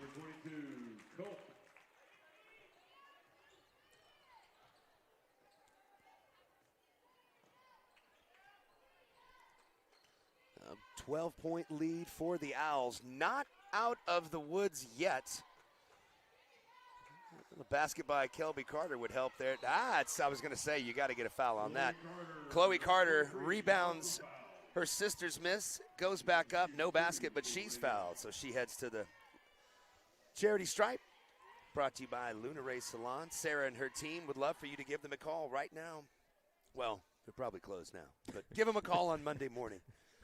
580-454-5862. Call them now. Get it booked. Leave That's their right. voicemail full. Leave a voicemail. I guarantee you. I guarantee they'll call you back. That's a good point. Right over there on Commerce Drive, right here in the heart of Elgin. Beautiful salon, relaxing environment, everything you need to feel pampered. Right over there at Luna Ray Salon. They've been sponsoring the free throws all year long for us. Anytime the Lady Owls get to the stripe, which is quite a bit. 2:10 left here in the fourth quarter. Caitlin Culp, almost a steal by Kelby Carter. She's going to fire it out. That three-pointer no good by Taylor Floyd. And Kelby with the rebound. Kinley Garrett floats it over the head of the Woodward defender. Sabrina Williams with the rebound. She goes up. She's fouled. So Chloe Carter couldn't quite convert. Good pass by KG. Sabrina follows it up. She'll head to the Luna Ray Salon free throw line.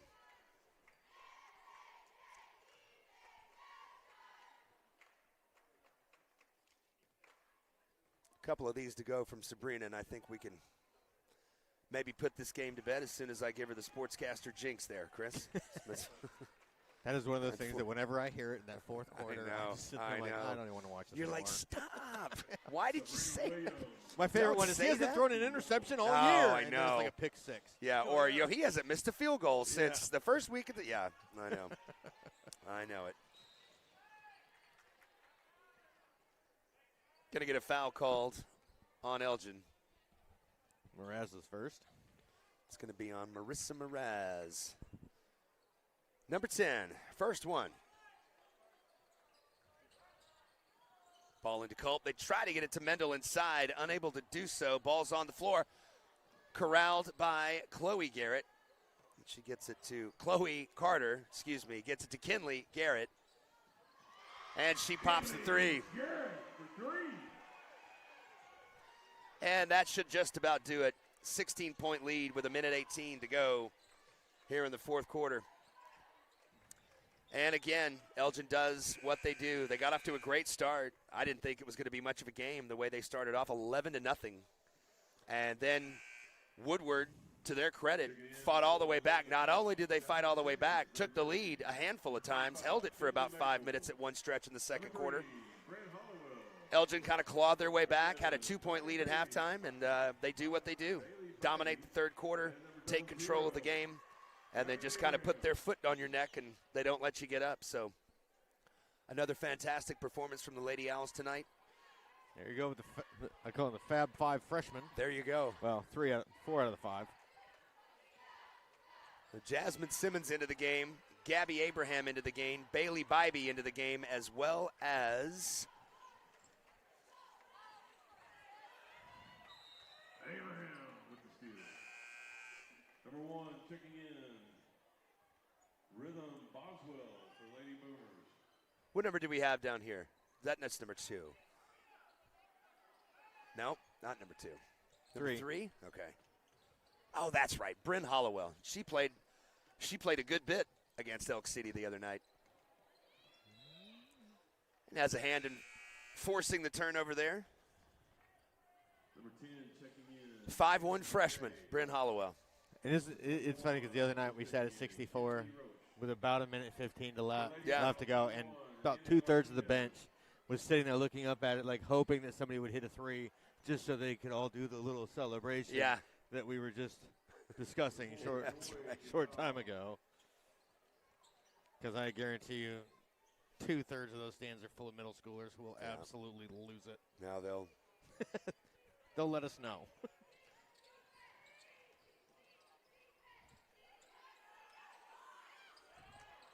Amelia Martinez dishes it baseline. Turnover by the Owls.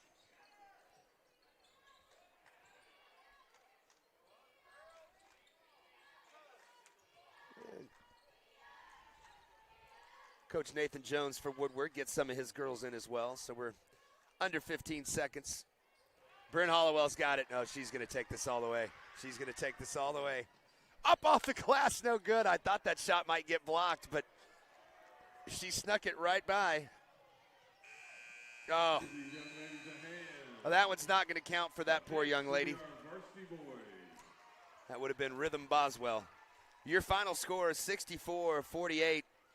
Stay with us. We've got the Elgin Owl varsity boys coming up against Woodward. Woodward 12-7 on the year. Pretty good squad. Elgin looking for their third win, and we'll see. Nathan and I have talked almost every single game. Elgin's boys team, they fight hard, they play well every game. It's been really formulaic the way they play. They come out really great in the first quarter, shoot well, hang right in there.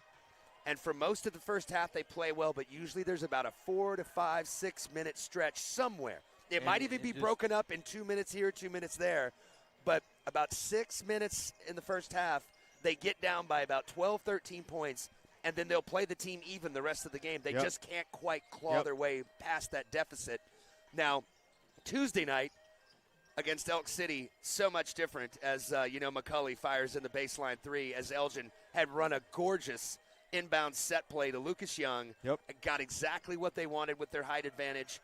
Got an easy basket, and just 8.5 seconds left. Just couldn't quite close it down. And the first win of the year off the back of that miracle three for McCulley and the Elk City Big Elks. They get their first win of the season. And that's a team that Elgin had knocked off on the road earlier in the year. Yeah, and I don't even think it was only 2-3 weeks earlier. Right. That they were and it up wasn't there. It wasn't especially close, I don't think that game was. No, I want to say they almost beat them by almost 20. Yeah. And so it was just kind of one of those things where you're just like, I mean, I get it. Whatever team shows up is a team that plays. And yeah.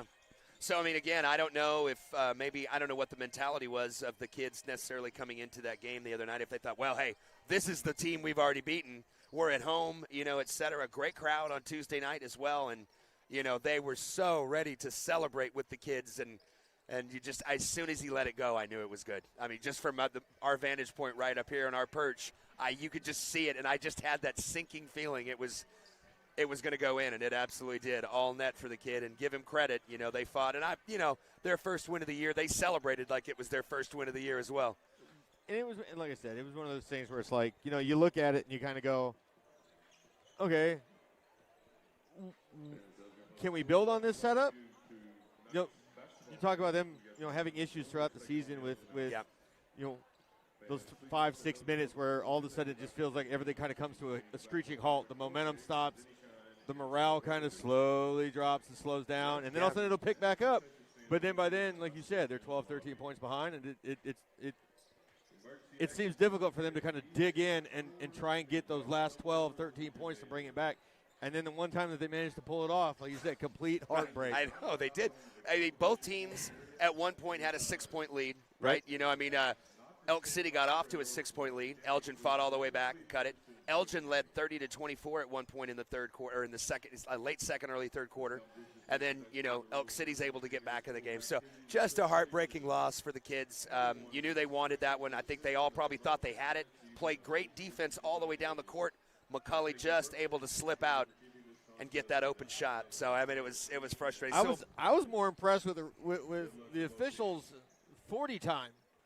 As soon as that buzzer went, they were gone. Oh, yeah. No, they raced out of here. They didn't want any. I didn't even realize they left. Any questions? I don't think there was anything controversial. We're kind of looking at, It was just funny because, like, usually, you kind of see them, like, they kind of sit around mid. Sure. They sit around the mid or half court, and they just kind of watch to make sure nothing crazy is about to happen. And it's one of those things where it's like, as an OSSAA official, from the time we step foot onto, the football field, the basketball court, the volleyball court, the baseball diamond, whatever it is, until we technically leave, we can be penalized from start to finish. The game. So if they sit here in the corner and something happens during the handshake, suspension's going to happen. Sure. I mean, and it's just one of those things where it's just like, I've seen people in soccer get, a red card 2.5 minutes after the game's done because they just decide to run over to the other side and do something, do something silly. And you're just like, what was it worth? Was it worth it? Because now you're. I don't know. We'll see. We'll definitely see with this team.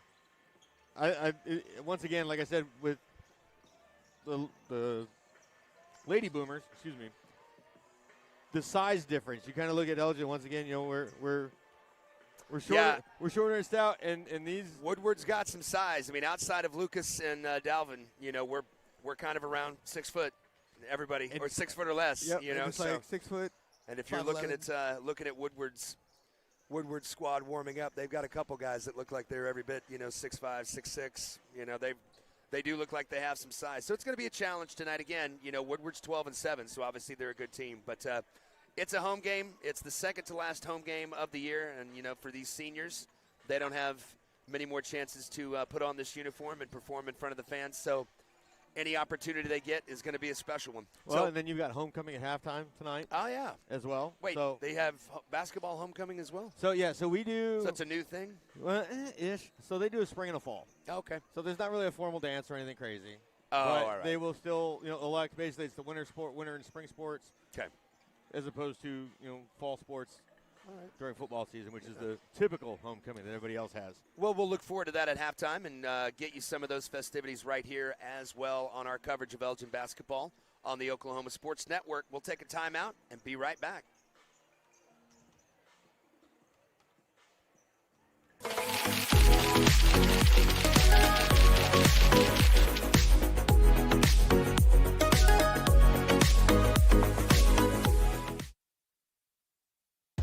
Aero Sign Company is now Fusion Sign and Design, continuing to serve all of Oklahoma and surrounding states for the past 70 years.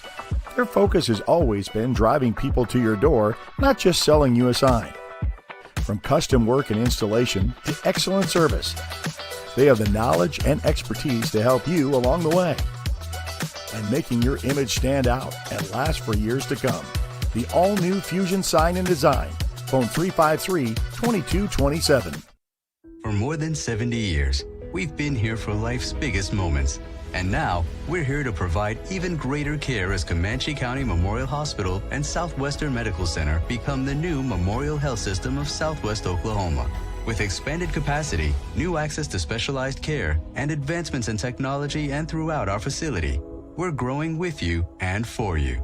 Rooted in community, focused on what's ahead. We're here to lead. We're here for good. At Arvest Bank, we believe home ownership makes families and communities stronger.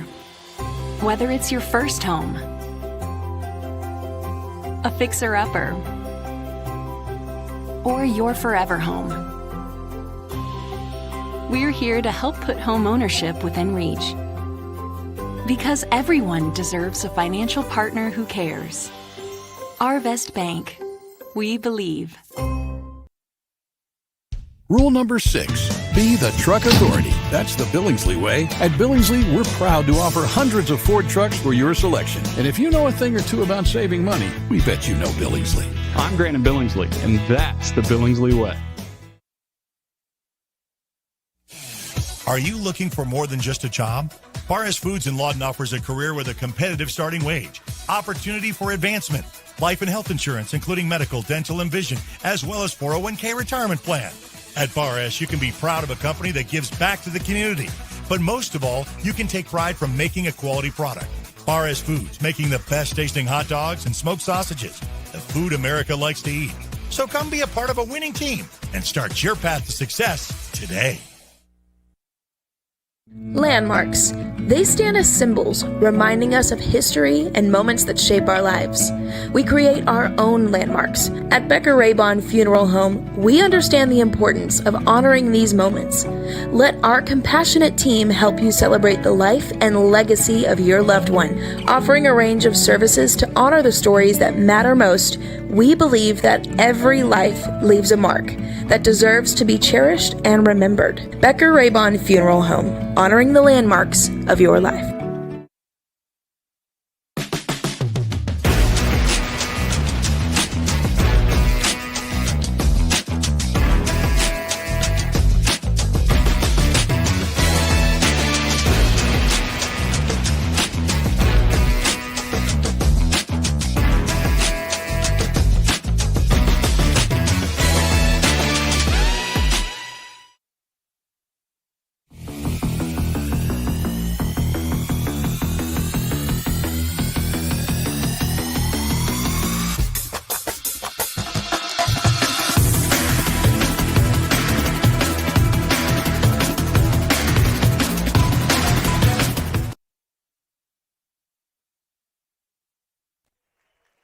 Welcome back to Elgin basketball on the Oklahoma Sports Network. They're getting a head start on the starting lineups, so let me catch you up.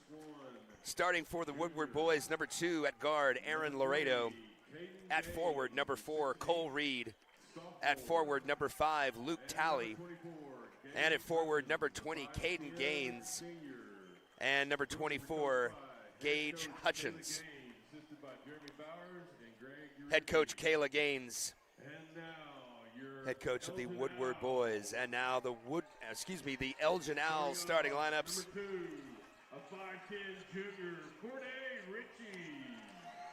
5'10" junior, number 2, Corday Ritchie. 5'11" senior, number 5, Brody Morrison. A 6'6" senior, number 10, Lucas Young. And number 10, a 6'6" senior, Lucas Young. A 5'10" junior, number 22, 5'10" junior, number 22, John Lohman. And at forward, 6'3" junior, number 24, Dalvin Clark. Coached by head coach Jeff Walker, assisted by Derek Thomas and Luke John.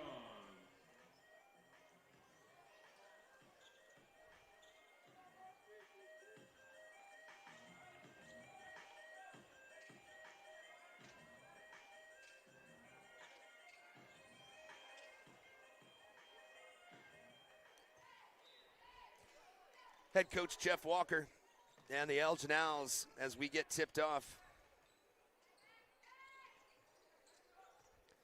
We'll get the score updated for you as quickly as possible there.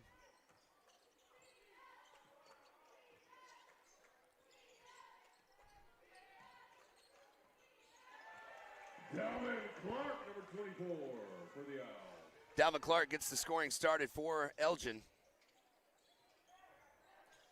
This first quarter brought to you by Backyard Sports Bar and Grill right here in Elgin.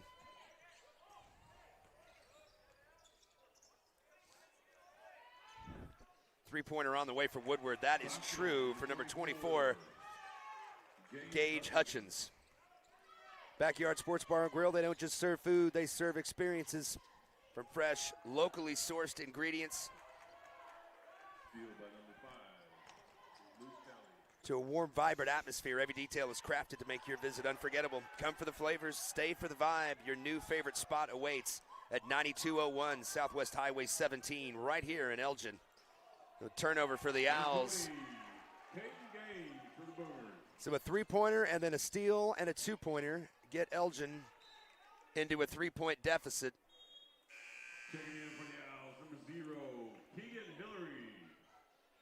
Going to have to get it together quick as Woodward picks up, Chris, full court pressure, and we've seen the Owls struggle a little bit when that's the case this year. Rebound, Lucas Young, number 10. And immediately you see Keegan Hillary check in for John Lohman. Jeff Walker not happy.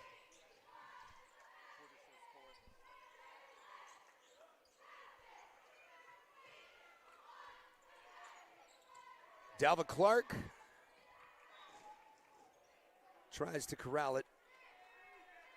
Elgin keeps the basketball. 6:16 to go here in the first quarter. Brought to you by Backyard Sports Bar and Grill.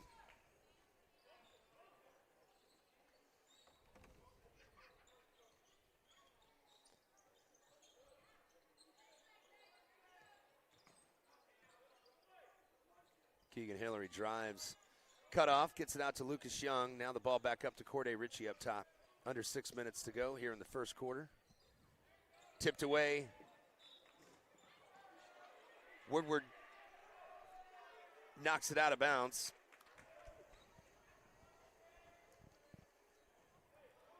Gage Hutchins tried to save it over there on the sideline, unable to do so, so Elgin will inbound the basketball from that spot. No team fouls so far through this first quarter, 5:42 remaining. Happy to have you with us from the Owl's Nest and our perch high atop the gym here, along with Chris Balvance. My name is James Stanley. This Friday Night Lights edition of Elgin Basketball on the Oklahoma Sports Network. Lucas Young now has it at the top of the key.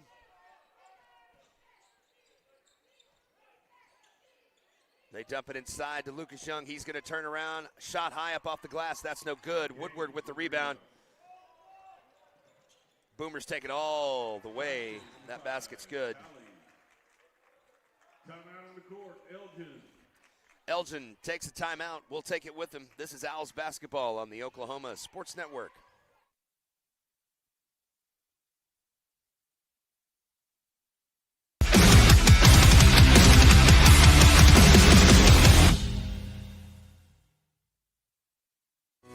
Lawton's premier full-service garden center is Bedrock Nursery at 1802 Northwest 67th Street. Serving all of Southwest Oklahoma since 1994, they are your source for homegrown bedding plants and offer a wide range of services, including landscape design and installation.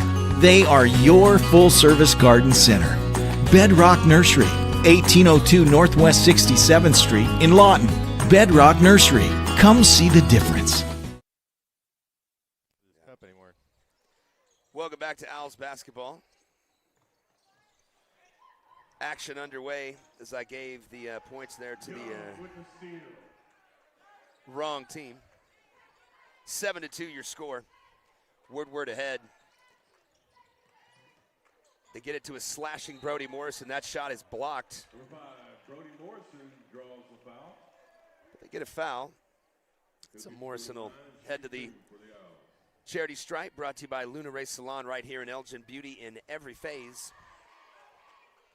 Make your appointment at 580-454-5862, right over there on Commerce Drive here in Elgin. So Morrison knocks down the first one.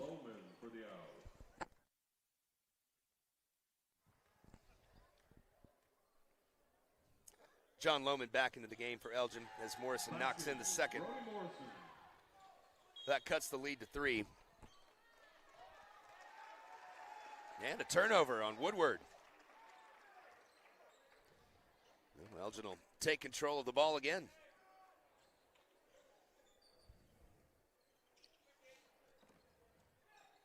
Morrison flashes out high. They try to get it in. Keegan Hillary goes up high to control that. A little floater from the free throw line, and that's good.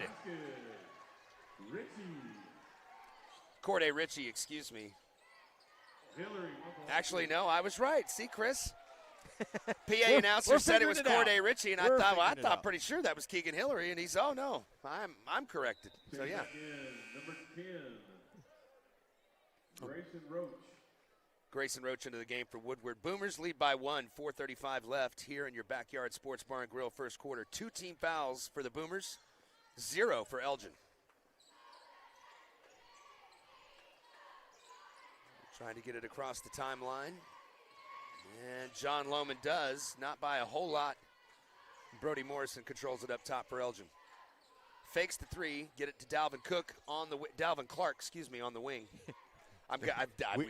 We've said it 6 times. We do it so often during football. I've been pretty good. Out. Yeah. Yep. In the last couple of weeks, Nathan and I have both done it a handful of times. Dalvin Cook, as you know, the former running back for the Minnesota Vikings and other teams in the NFL. Dalvin Clark, however, starter for the Elgin Owls. Brody Morrison knocks down the 3, and that gives Elgin a 2-point lead, 9-7. Under 4 minutes remaining here in the first quarter. Brought to you by Backyard Sports Bar and Grill. Another tip ball, another turnover for the Owls. John Lohman ahead of steam. He comes down. That's off the glass and good. And the Owls take a 4-point lead. So a slow start and then a hard foul. Can't see. As soon as he turns around, I'll tell you who is on. Keegan Hillary, a hard foul to make sure that the Boomers didn't have a free transition basket. So aggressive play by John Lohman. Chris able to go down and get that layup in traffic. That was a nice job by the young man. It's wild because, we see these boys for 4 years or 4 months during the football season. And to watch them turn around and hit as hard as they do, and then see them come in here and attack the basket almost the same way they do on the football field. Right. Just kind of like, I hope nobody gets in the way, because I've seen what these guys can do at full speed. Yeah. Is Dalvin Clark a football player? Yep. Is he? Yeah, I believe he's one of the running backs. Yeah. Pass a little too far from Brody. Just led him too far. And Keegan Hillary's going to reach in again. That's going to be his second foul in as many trips. Yeah, so you've got 2 safeties, a tight end, a backup safety, and a running back all on the court for us right now. So I imagine the only guy that doesn't play is Lucas Young. Am I right? No, he's the tight end. He does? He's the tight end? He's the tight end. Okay. There you go. There you go. Well, I didn't get to see as much Elgin football this year as I'd like. I'm the play-by-play guy for Lawton Eisenhower. So okay. But obviously, congrats to the Owls for state title run coming up just short against Tuttle. That is a nice play by Brody Morrison. He gets inside,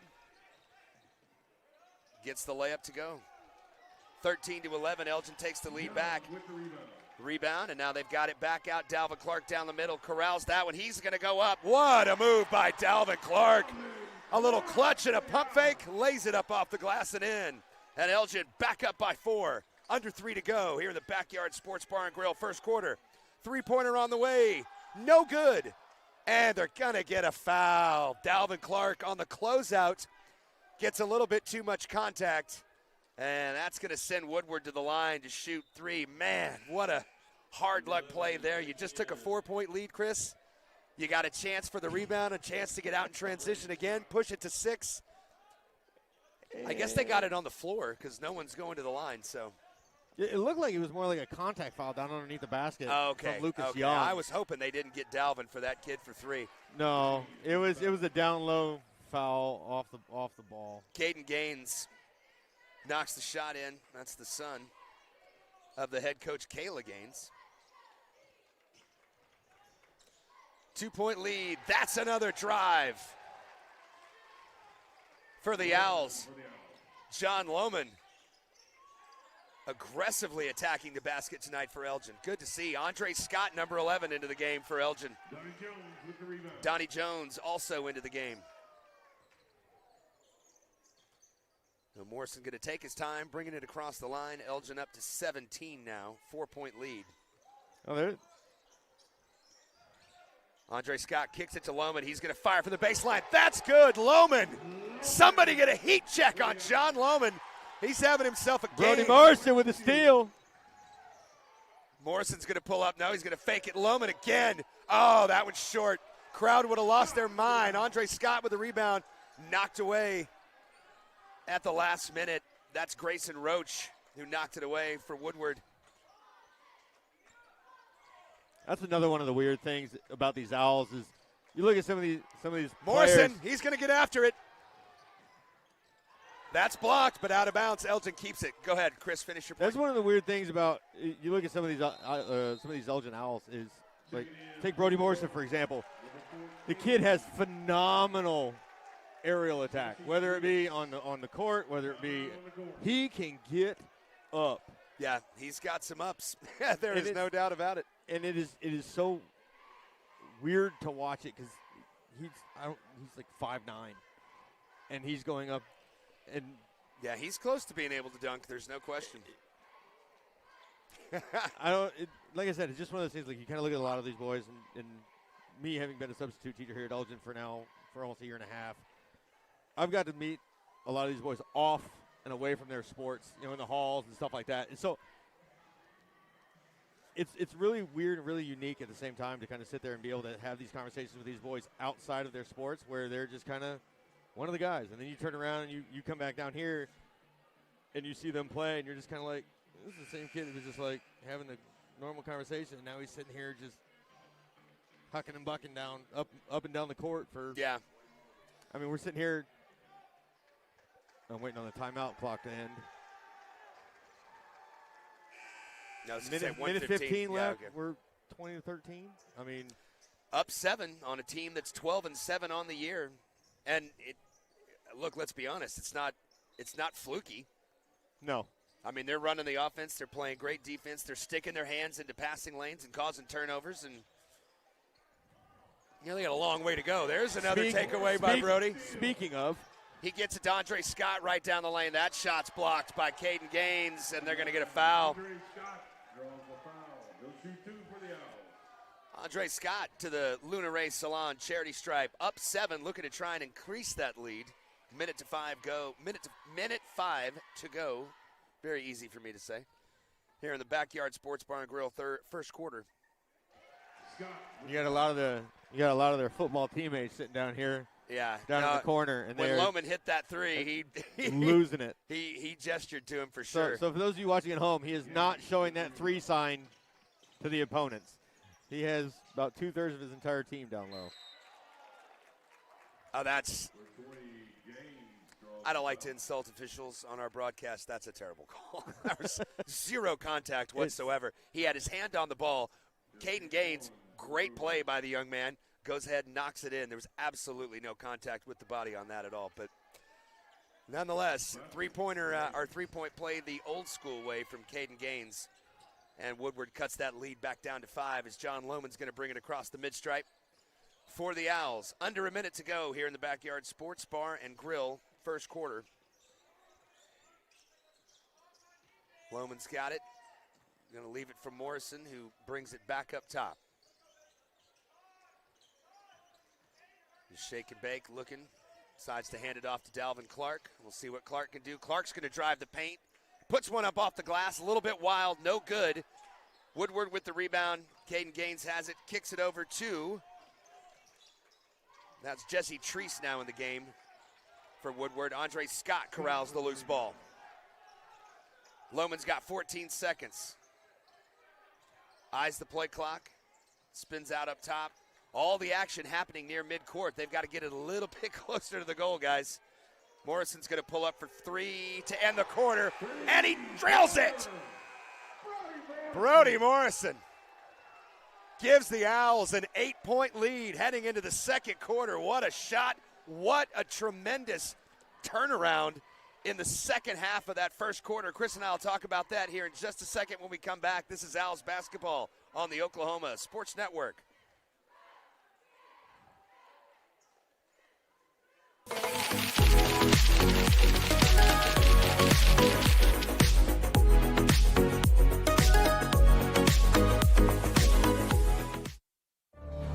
Bank First is uniquely Oklahoman, deeply rooted in over 50 communities statewide.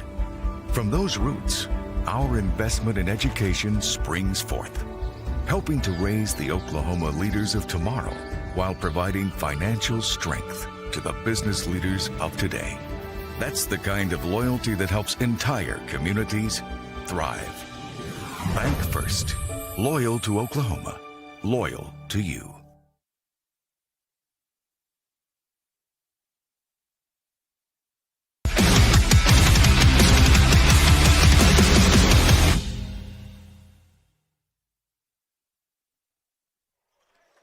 Welcome back to Owls basketball right here on OSN. Happy to have you with us on this Friday night telecast along with Chris Ballsman.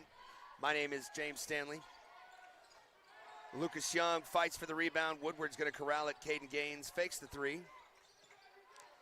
Drives it in, leaves it for the cheerleaders on the baseline.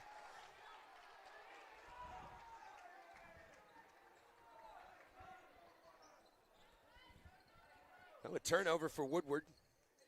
And again, Chris, Elgin, fantastic performance the second half of that first quarter, and all of a sudden they were down big, and now they've got an 8-point lead. Well, and it's weird because it'll sit here and they'll be very methodical for a couple minutes. They won't really attack. They'll attack methodically, but then they turn around and they bring in a different personnel package, and all of a sudden it's a very fast pace, rapid scoring, up and down the court. And then Yeah, that was a big part of it. And he gets fouled. Yeah, all the turnovers that led to transition baskets for Elgin, and they really pushed it up the court and able to get some easy baskets because of it. I know Brody had 2 of the turnovers, and he, again, like I said, the kid can fly, and pick both of them right out of the opponent's hands, and then turn around. And I think Dalvin Clark, number 24 for the Owls. I think Lucas Young had the third one. That was a major break. 10-point lead for the Owls here in the second quarter. That's focused energy on defense. You can't have any mental lapses. Got to get hands in the face, and there you go. Number 5, Luke Talley. Cut to 7. Luke Talley, the forward from Woodward, knocks down the 3. Under 7 minutes left here in the second. Corday Ritchie's got it, over to Lohman. Lucas Young gets it knocked away, but corrals it. Come on, boys, let's get a win tonight. Home fans are here to see it.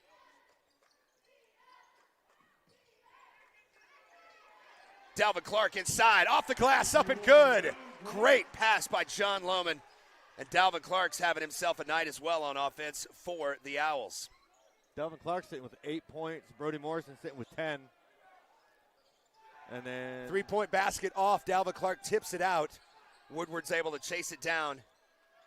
And there's a 3-pointer on the way. That's no good. That's time Dalvin Clark gets both of his paws on it. Ooh. Almost a steal by Gage Hutchins. Morrison's got it. He's going to try down the lane. There's Lohman again from the baseline. 3, no good. Fight for the board off the hands of Lucas Young. Fast break down the other end. John Lohman, you got to be careful. That's the second time they've gone after Caden Gaines on a fast break. Looks like young man's got a pretty good temperament, but as you mentioned, Lohman is Lohman coming right off the gridiron. Yes. That looked like trying to tackle a receiver before he crossed the goal line is what that looked like. Seen that a handful of times. Yeah. In the last 5 months.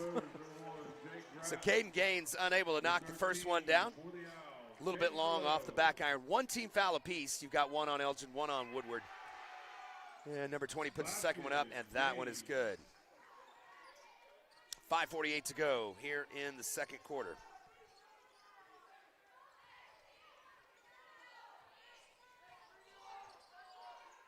That's Lohman. He fakes the 3, fires the jump shot. That's a little too long, no good. And Woodward brings it up in transition. Baseline drive knocked away, taken away by Morrison. That's going to be a foul. They're going to get Luke Talley. A little too aggressive, trying to take the ball back from Brody Morrison after Morrison got the steal. So that's a second team foul on the Boomers. The Lohman out of the game, Keegan Hillary back in.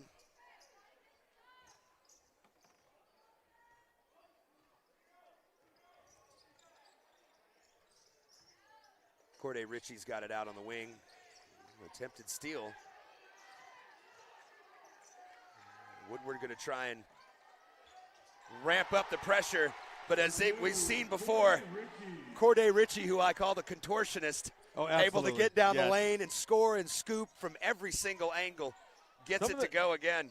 Some of the layups he made the other night were absolutely out of control. At the John Marshall game, he just had, I think, his best performance offensively. Kind of took it upon himself to be more aggressive, and he did a great job. But that was a fantastic drive just a second ago. Woodward gets some points on the board. That one's short. Corday Ritchie comes in for the rebound. And they're going to get a foul on the Boomers. Foul call. Oh, no. That's what I figured. A little slow reaction from the Elgin boys there. I think they thought that was on Woodward as well. But on Corday Ritchie flashing in for that rebound. So 8-point lead for the Owls. 4:22 left before halftime. Caden Gaines catches the pass, puts up a shot. It's no good. He's going to go back to the line. We got Lucas Young for that one. That's the second only on Lucas Young. Lohman is going to check back in. Let's see who he takes out. No, it's going to be Brody Morrison. So Morrison's going to head to the bench and get a little bit of a rest.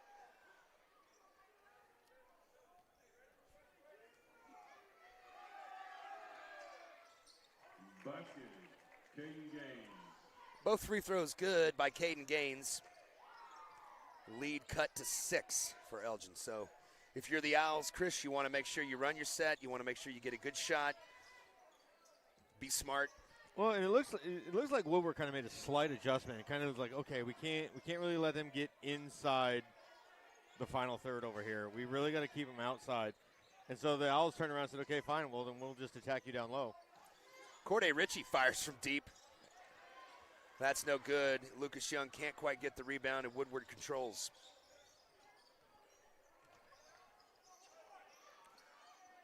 Caden Gaines for 3. So all of a sudden, that 10-point lead down to 3. Jeff Walker gets a timeout. We'll take it with him. This is Owls basketball on the Oklahoma Sports Network.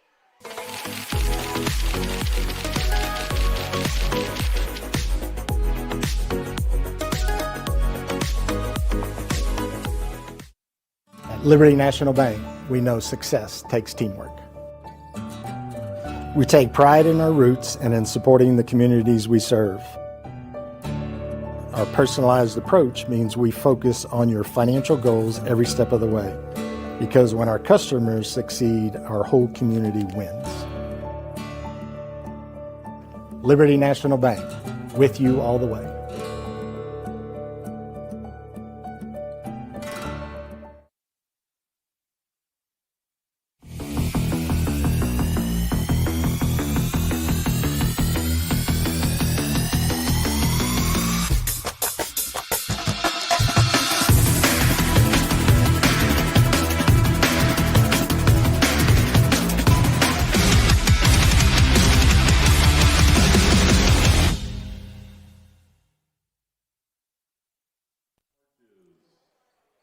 Welcome back.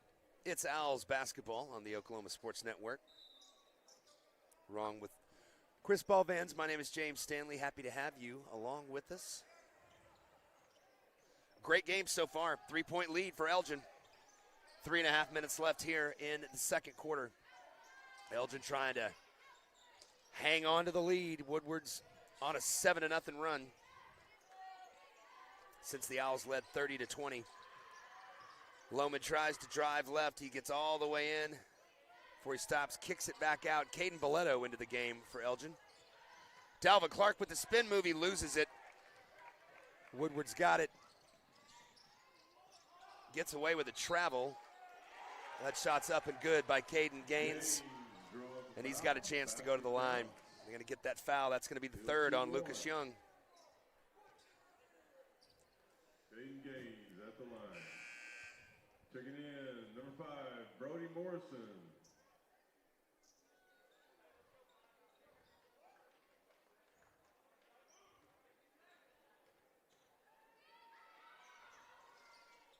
Gaines connects on the free throw. And that's a tie game. For the Boomers, number 24. We talked in the pregame, Chris, you know, I'm not ready to call this that bad stretch that Elgin tends to go through because the score is tied. But, you know, they had a 10-point lead, and now here we are 10 points later for Woodward, and we're tied. And Elgin hasn't been able to get many good shots off, and when they do, it's only one, just like this possession. Corday Ritchie misses the jumper.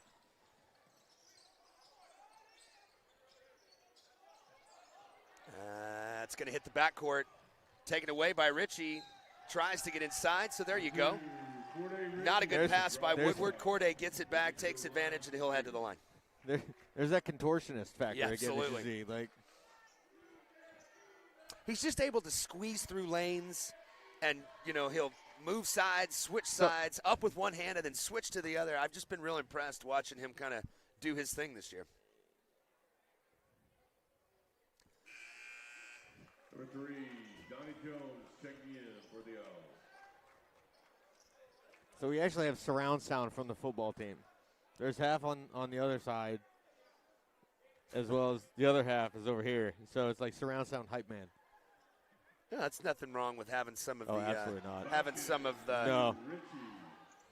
of our football players on the roadside. Just kind of making sure everything stays where it needs to stay over here, right? Basket, number 20, Gaines. That's another make for Caden Gaines. And Woodward now has the lead back after trailing by 10 just a couple minutes ago. Lohman inside, knocked away by Gaines. He tries to dribble out of it. That's going to be on the floor. You're going to get a jump ball, and Elgin will take possession. Well, arrow belongs to the Owls. Good hustle by Dalvin Clark. Brody Morrison diving on the floor to get after that one. So an extra possession. Let's see if it can lead to a basket. Need to get that lead back. 4 team fouls right now on the Elgin Owls, and you've got 3 on the Woodward Boomers.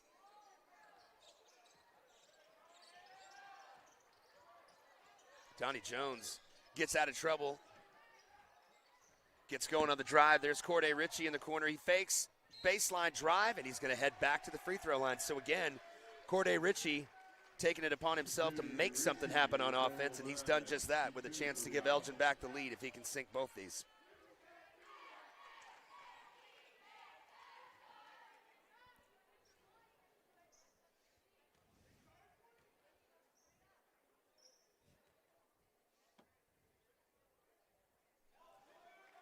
First one no good at the Lunaray Salon charity stripe. Beauty in every phase, from hand-tied extensions, custom dimensional color, and smoothing treatments. Give them a call at 580-454-5862. Set at your appointment today. Now, Corday Ritchie able to knock down the second free throw and knot the score at 32 with 1:35 left here in the first. And just like that, Woodward gets it inside. Grayson Roach with the 2. All the starters on the floor for Elgin except for Donovan Jones into the action. That foul is going to be on Woodward. Dalvin Clark's asking if it's on him. Nope. It's on the black and gold. Or is it? No. Dalvin Clark's going to go to the line. That's the 15th foul on Woodward. So he'll get to go to the line for 2. See if we can tie this thing up.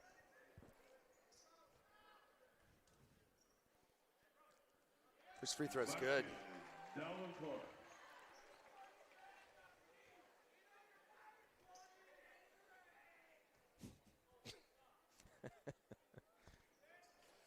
Second one's long, so the lead stays 1 for Woodward. Every time I say the Boomers, I just want to go, okay, Boomer.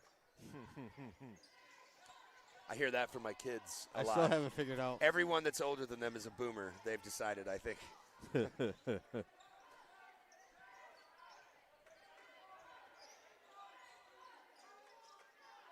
You got boomers, and then you've got millennials, and it's like that. No one even talks about our generation, Chris. We know Gen X doesn't even get talked about. No, we're just a thing of the past. I know. Caden Gaines going to hold the ball. If Dalvin Clark doesn't make him do anything with it, as long as he's not within 5 feet of Gaines, then he can just stand there. He's wanting to go 1v1.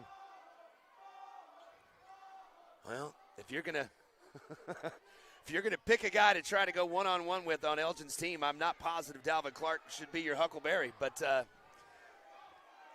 we'll see what happens. Now he's going to back it up. Going to go right at him.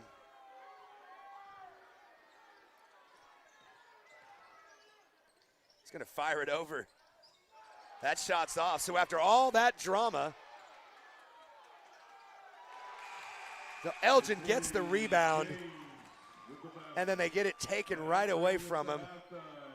So that's a heartbreaking way to end the game. Fantastic first half 36-33, the Owls trail by only 3. So we'll come back and try to get you some of the homecoming event stuff as well. Chris and I will kind of break down the first half, what we saw, what we can look forward to in the second half. But again, happy to have you with us on the Oklahoma Sports Network. This is Elgin basketball.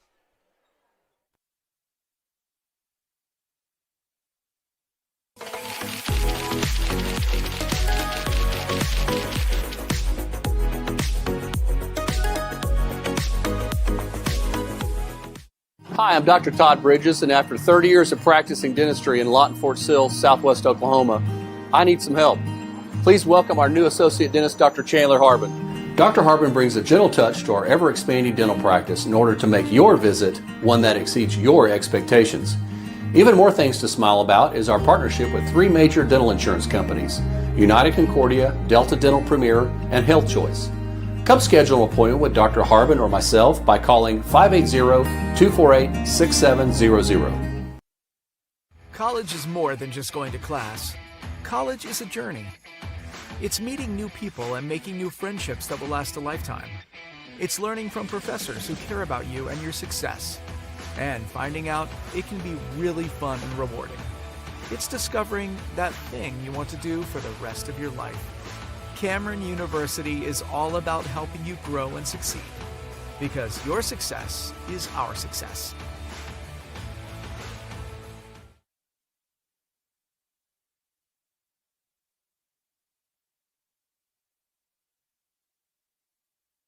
So, not real big on paying bank fees? Well, that's okay. It means you're smart with your money and you know how to get a good deal. You're a credit union kind of person, and Communication Federal is your kind of credit union. In fact, Pay Me Checking puts real money right into your account when you use your Visa debit card, online or in stores. Pay Me Checking, the free account that pays you only from Communication Federal Credit Union.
If you're someone who feels anxious or scared about going to the dentist, you're not alone. We're here to make sure you feel completely comfortable every step of the way. And at our office, we believe in treating more than just teeth. We focus on you as a person. And with Sedation Dentistry, you can experience the care you need without fear and without pain.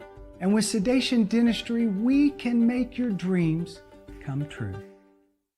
Scott's House of Flowers in Elgin has been proud to serve Elgin and the surrounding area with a wide variety of flowers and gifts for all occasions. Come see them for great gift ideas, including the exclusive Tyler candles. And who couldn't resist Sweet Shop USA, featuring handmade grand truffles. Scott's House of Flowers, just off Highway 277 in Elgin. Delivery available, or stop by for easy pickup. Phone 492-4880. Scott's House of Flowers.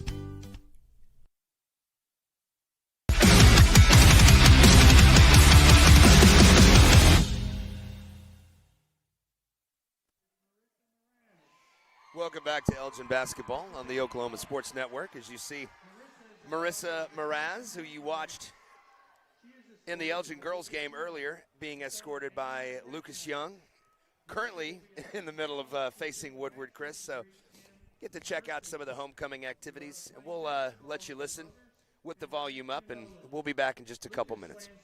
Oklahoma State University. He has been a 3-year starter on the boys basketball team. Candidate number 5, Miss Marissa Moraz.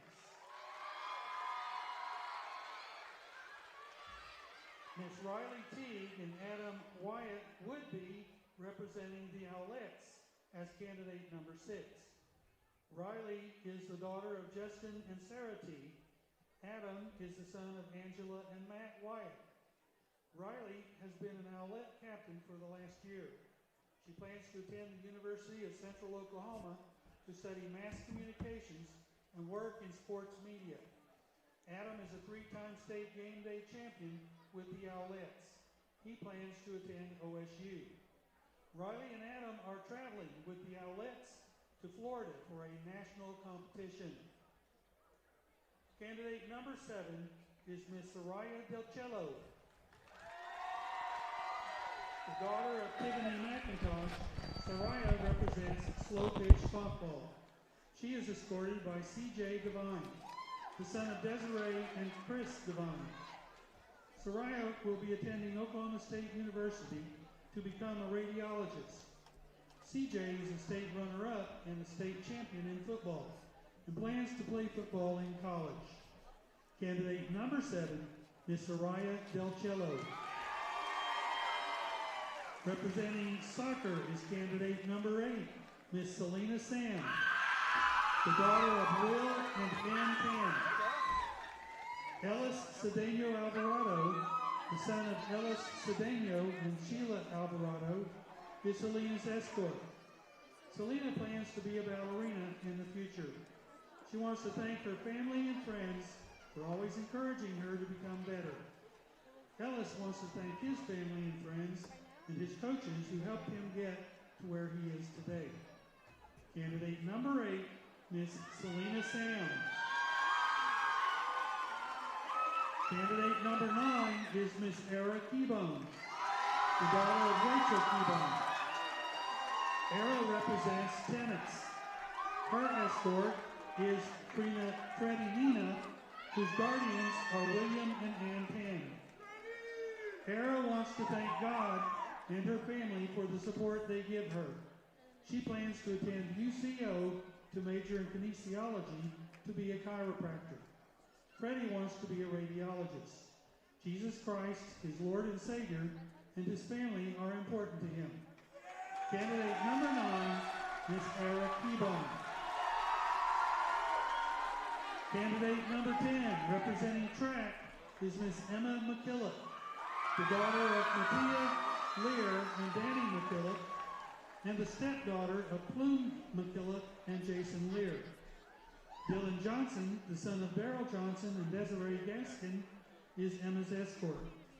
Emma is currently undecided about what college to attend and what she will study. All day, every day, she is caught up in sports, cheer, basketball, and track. Dylan wants to continue high jumping in college and to continue his education. He wants to thank his family for all their help. Candidate number 10, Miss Emma McKillop. Our flower girl this evening is Miss Briar King. Briar is in Mrs. Bridget's class. Her parents are Ethan and Marty King. Briar likes playing with her babies, Play-Doh, and kinetic sand, and being feral at her sister's softball games. Our crown bearer this evening is Nolan Moraz. He is 3 years old. His parents are Tanner and Lexi Moraz. Nolan enjoys wrestling with Daddy, fighting with his dinosaurs, and shooting webs like Spider-Man. When he grows up, he wants to be a T-Rex. T-Rex is his favorite. Your reigning 2025 Spring Homecoming Queen is Miss Merrick Ballou. Merrick is unable to be present this evening. Filling in for Merrick is Mr. Brendan Lewandowski, 2026 President of the Student Council. Ladies and gentlemen, let's give a big hand to your 2026 Homecoming Court.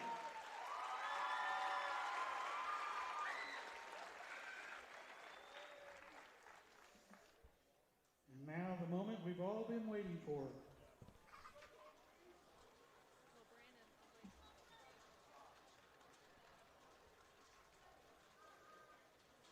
For spring homecoming 2026, homecoming queen, representing golf, is Miss Marissa Morales and her escort, Lucas Young.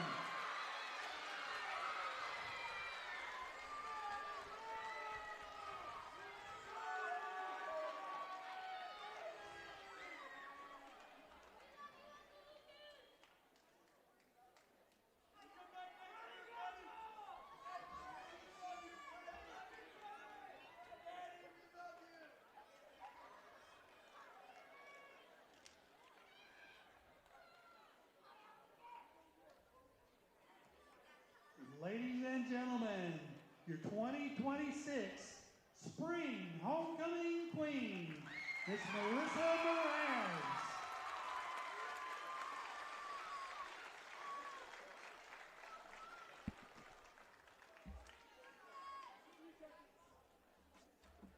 The homecoming court will be going to the lobby, and they'll be taking pictures out there. If you want to take pictures at the same time, you're welcome to join them.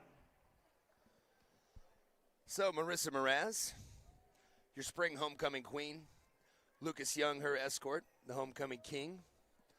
Both in action tonight right here on the Oklahoma Sports Network in their respective girls and boys games. So, I'm assuming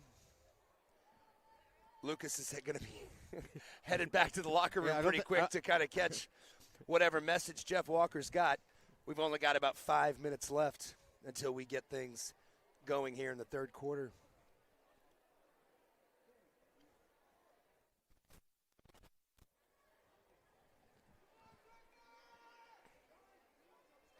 So, Chris, we'll take a timeout in a minute, but just to kind of recap what we saw in the first half. Good start for Woodward. And then Elgin comes in, and they make a big-time comeback. They started playing defense, active hands, as we talk about, getting in passing lanes, getting some easy possessions, easy baskets. Well, and not only were they getting the easy ones, but some of them they were legitimately having to, like, work pretty hard for. I mean, like I said, you had Brody Morrison taking the two from midcourt, turning around and driving all the way down to the basket. And, I mean, I'm looking over here at the scoreboard, and we're looking at Brody Morrison with 10 points. We've got Dalvin Clark with 9. Corday Ritchie's sitting at 4. And, I mean, obviously there's a lot that are off that are not up on the board currently. Right. Have plenty of points. But yeah, I mean, John Lohman's got probably about 7. Yep. He had a 3, and I know, a couple layups. He's got 7 or 9 as well. Yep. He ended the half on the bench, so he wouldn't be listed on the scoreboard right there. But, yeah, it's been really, really balanced. It's been a balanced scoring attack for Elgin. Well, it's been way more balanced than Woodward's. I mean, Woodward's, like we talked right after we kind of went on a commercial break. Number 20 sitting here holding strong with 23 points for Woodward. And, I mean, he's able to get you down low. He's been hitting it from the perimeter. He's hit you in transition. Yeah, I mean, he's a tall, lanky kid, really talented, smooth stroke from the outside. Got a little bit of wiggle to him as well as he can, dribble, drive, and get it to the basket. And strong. He's aggressive. He's the coach's kid. That's her son out there, and he's got 23 of their 36 points. So he's only 10 behind the entire Elgin team. But only a 3-point deficit for the Owls. About 3 minutes until the second half gets underway. So we'll take a timeout. Hope you enjoyed the halftime spring homecoming festivities. Again, Marissa Mraz, who you saw earlier in action in the girls' game, taking on the Boomers from Woodward, your spring homecoming queen. So pretty cool for Marissa, and obviously her escort tonight, and spring homecoming king Lucas Young, who is probably back in the locker room by now, I'm sure, getting some last-minute instructions from Jeff Walker. We should have a pretty good game in the second half. If Elgin can play like they did when they got that 10-point lead, Chris, then they've certainly got a shot. But it's going to be tough. They're going to have to figure out a way to contain Caden Gaines, or it's going to be a long night. Well, and they did the 2-3 minutes where they really had him kind of checked in was a lot of fast transitions between who is defending who. It wasn't necessarily a man. It wasn't even really zone. It was a lot of show and drop, 2 to here, 2 to there. And that really worked Woodward didn't know how to react to it. Right. it wasn't necessarily they kind of figured it out towards the end of the half, but it was more so that Elgin kind of, I don't want to say ran out of steam a little bit, but it was almost like they did too much, too fast, too quick. Yeah. And it kind of got a little bit ahead of themselves, and then had to make some personnel changes due to fouls and this, that, and the third, and it was just kind of like, okay. Yeah, well. they got up 26-16 and just couldn't quite hold on to it. So we'll take a timeout. Glad to have you with us on this Friday night here in Elgin. It's Elgin basketball on the Oklahoma Sports Network.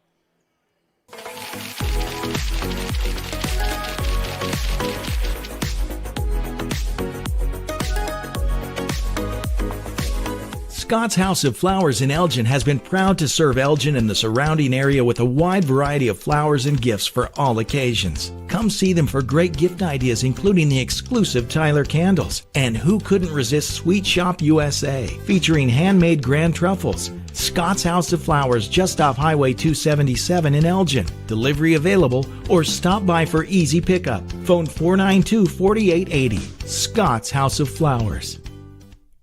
They say the best way to be a good neighbor is to know your neighbors and give a little help when they need it. And when you need a little, you can find help at Ace Hardware in Elgin. Not only do they offer everything from grills to flowers, paint, hardware, and tools, they offer experience to help guide you through the process. And they're happy to take the time to make sure you can do it right. Ace Hardware of Elgin. They're more than just a hardware store. They're your neighbors. Ace Hardware, 7796 Highway 277 in Elgin.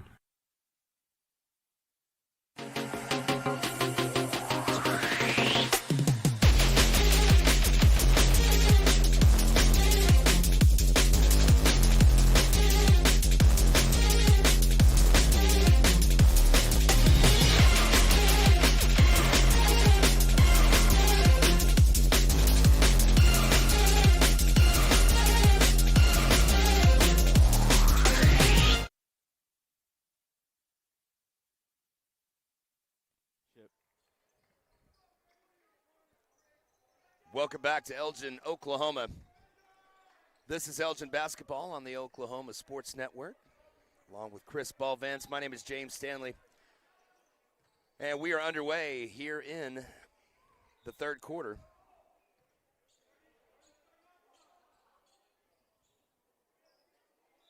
Had to get the clock right there.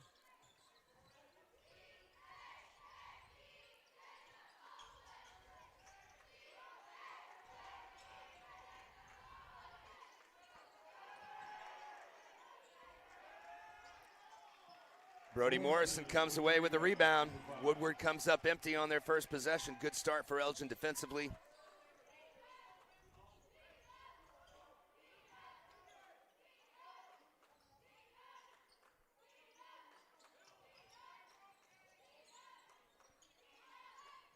Lucas Young with it. Gets it back out to Corday Ritchie, and we'll reset a little bit with John Lohman up top. Chris, you mentioned before we came back on the air, Elgin stayed in the locker room the entire warm-up period and didn't come out, didn't take a warm-up shot, nothing. So I guess Jeff Walker had a little bit to say at halftime, and we'll see what that looks like as Elgin comes out and tries to tie this game or at least cut it to one on this possession. Yeah, his religious discussion may have been a little bit more intense. That's right. That's right. Patience so far on the offensive end. They try to swing it down to Lucas Young. That's tipped away, not nearly high enough for Corday Ritchie, but not a good outlet pass by Woodward, and Elgin will get the ball right back.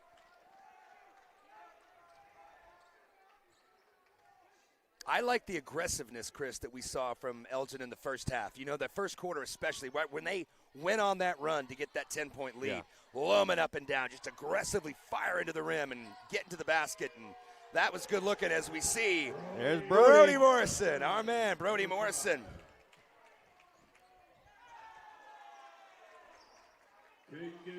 Three-pointer, and there's that man. Mama, there goes that man. Caden Gaines, number 20. Little contact there, no call. As Lohman gets it out to, oh, nice pass, and they're going to get a foul. Lucas Young had an opportunity to get an easy basket on the inside, but a foul called on the contact on Corday Ritchie. We'll see who they get that on.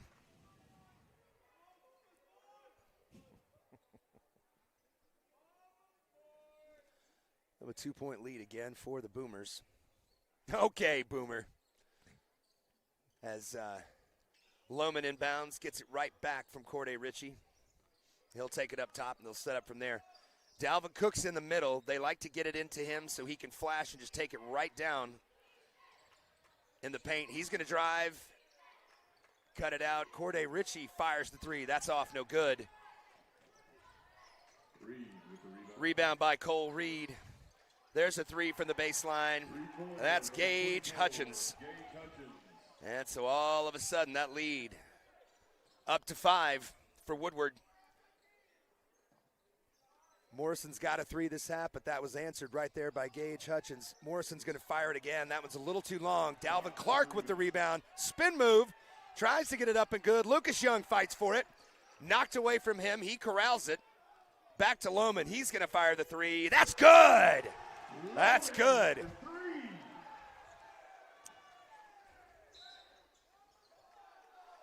The Lohman cuts it to 2, and the crowd doesn't like that foul call at all. But it doesn't matter what they like. The foul was called nonetheless. There's 3 people down there with long black pants on that definitely say otherwise. Yeah, that's okay. They're the ones that matter, Your Honor. Absolutely. Well, I should say unfortunately, but yeah. So Gage Hutchins knocks down that three a couple minutes ago for Woodward, and then gets taken right out. Great inbounds play, just a little too hard on the layup coming down the lane. So under 5 minutes to go, 2-point lead for Woodward.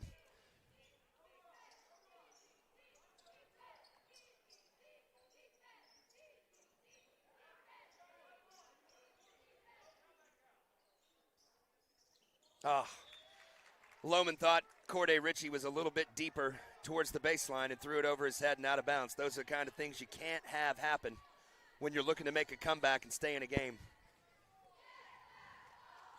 I'm a little surprised they didn't let Lucas Young wear his homecoming king hat out for the third quarter.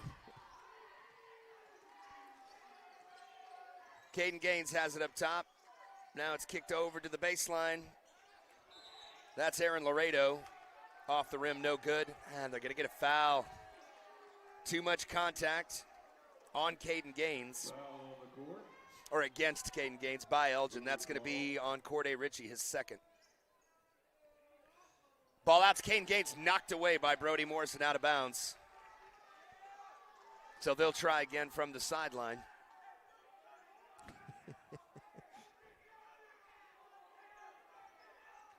I mean, Brody Morrison, what, 5'10"?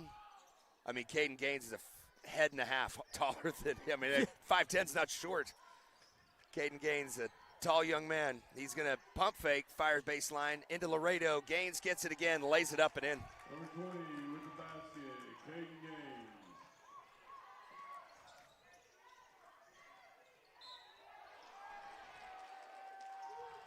Lohman, the dribble drive, can't get the basket to go, but he will head to the Luna Ray Salon charity stripe.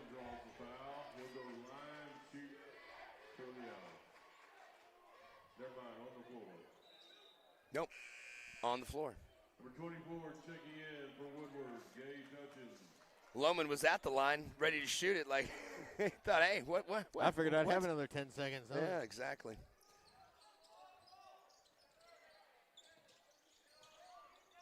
Last foul was on Aaron Laredo. That three's no good. Caden Gaines, Lucas Young go up and fight for it. Gaines comes down with it. Gets it out in transition. That's Jake Graff with it. Hutchins back in. Caden Gaines down, out to Cole Reed. Off the back iron, no good. Lucas Young corrals it. A good defense by the Owls on that possession. A little under 3.5 left here in the third quarter. Elgin's going to take a timeout. We'll take it with them. It's Owls basketball on the Oklahoma Sports Network.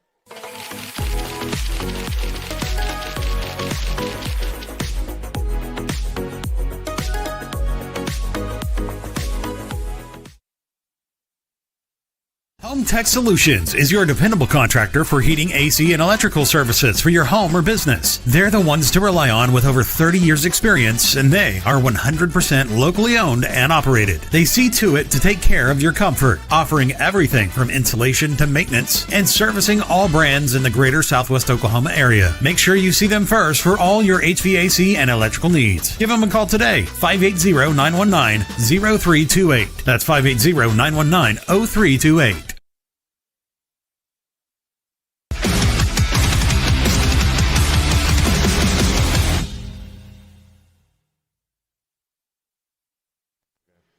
Welcome back to Elgin Basketball on the Oklahoma Sports Network.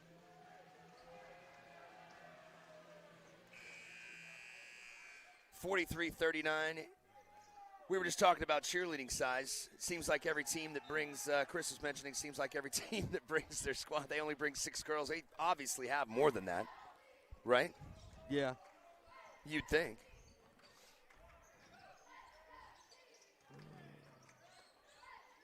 Maybe they've got a condensed traveling squad. Is what we were thinking. It's kind of funny because, like we mentioned earlier during the girls' game, having the band and yeah, the outlets, and then you turn around and you tack on the fact that our cheerleaders are 3/4 of the end lines. Yeah, they've got quite a few. Elgin swinging it around the perimeter, looking for a shot. Brody Morrison fakes the three, decides, swings it into Lucas Young, gets it down to Dalvin Cook. That shot is blocked by Caden Gaines. He swings it out. Gage Hutchins, there's another three. That's no good, but right in the middle, Luke Talley gets the rebound in the paint, puts it back up in and good as his jersey got tugged on from behind by John Lohman, and he gets the basket to go anyway.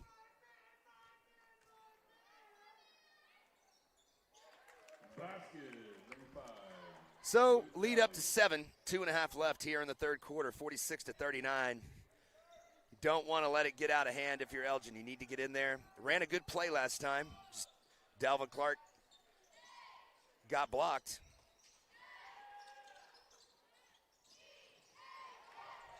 And a steal. Ball knocked away from Lucas Young.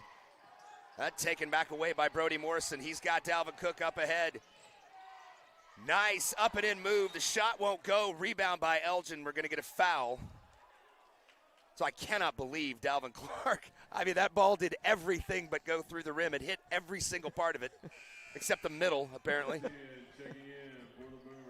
Somebody check to make sure there's not like a bolt loose up there. That's unreal. Fouls on Luke Talley of Woodward. John Lohman's going to inbound. Up to Lucas Young. He gets it up off the glass and in. There we go. Well set up by the Owls and Jeff Walker. Good stuff, boys.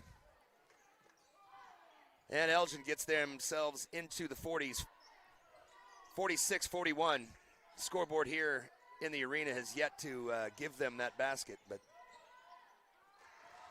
Caden Gaines goes up aggressively, and Lucas Young puts him on his behind. That's going to be a travel. Excellent defensive play by Lucas Young. And we are still 2 points short here in the arena. What are we doing? Yes. I mean, it was 46-39. I mentioned the 7-point lead. We can run the tape back. Lucas Young scores, and it's still sitting at 39. Somebody I know notices this other than me.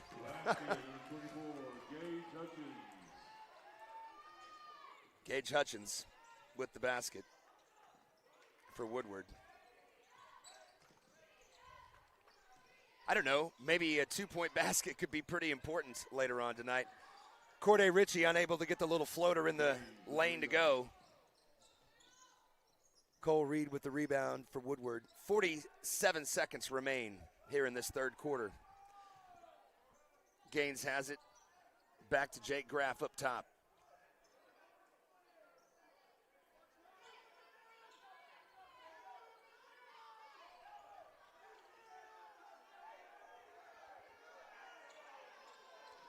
I've got it at 48-41, but if they're not going to give it to him, then I'll put it back at 39, I guess.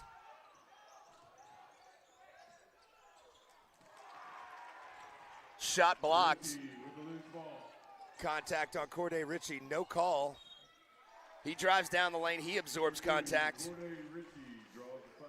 They'll go line, shoot for the Owls.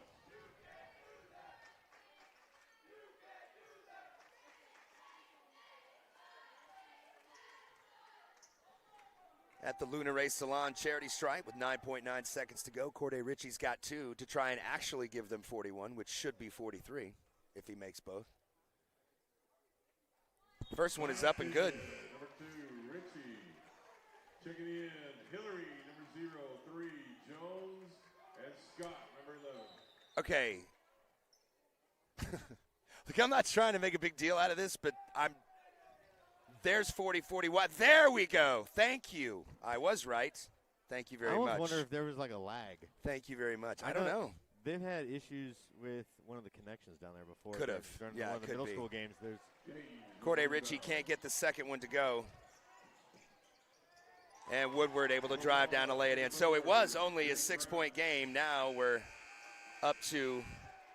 back up to an 8-point lead. So 50-42 is your actual score. We were correct here on the Oklahoma Sports Network, as we like to say all the time. But that's the end of the third quarter. So we'll take a timeout. No, wait. Yeah, that's the end of the third quarter. We'll take a timeout. Coming right back with your fourth and final stanza. Elgin trails by 8. They got to get back in this thing, folks. Stick around for the exciting conclusion. It's Elgin basketball on the Oklahoma Sports Network.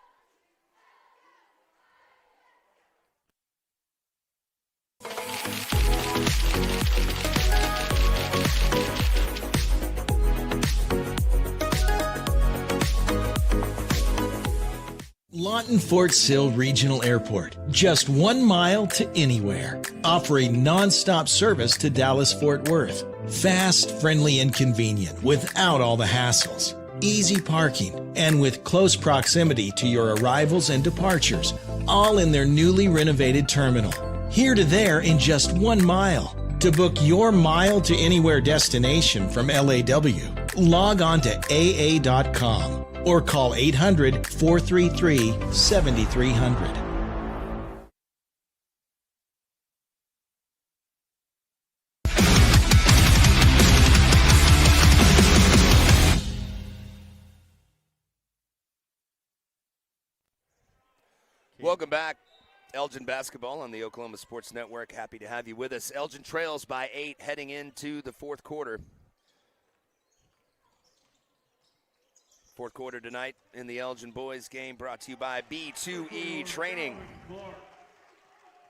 Dalvin Clark puts it in for the Owls. Cuts the lead to 6.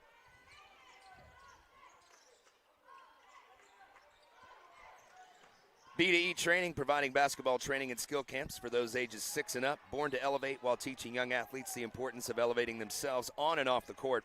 For more information, please follow and reach out on their Facebook page at B2E Training. That's B, the number 2E Training.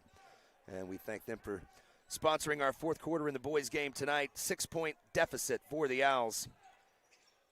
Woodward gets it in bounds. Gage Hudgens sets it at the top of the key. Drives the paint. Shot no good, but contact and the foul. So he'll head to the line to shoot 2.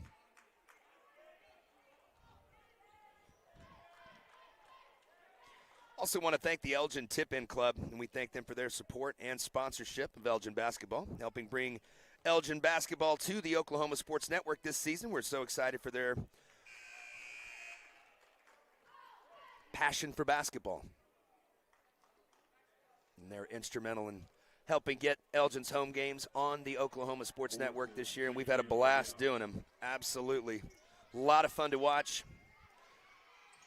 Elgin girls having a really successful season record-wise. And listen, the boys don't necessarily have a great record, Chris, but they fight their tails off, and their games have been really competitive and really entertaining this year. So I know it's been a struggle, and no one's probably more frustrated than they are, but they've been a lot of fun to watch either way. Tie ball there for Keegan Hillary, and so Woodward takes over as they've got the possession arrow. Which is crazy because I feel like the possession arrow didn't change like it was supposed to. I know.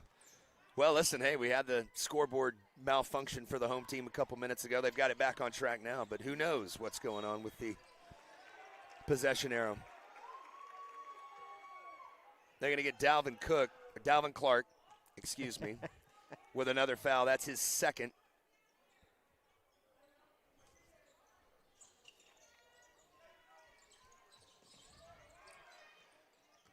Keegan Hillary trying to cut the defender off, or trying to cut the offensive player off baseline.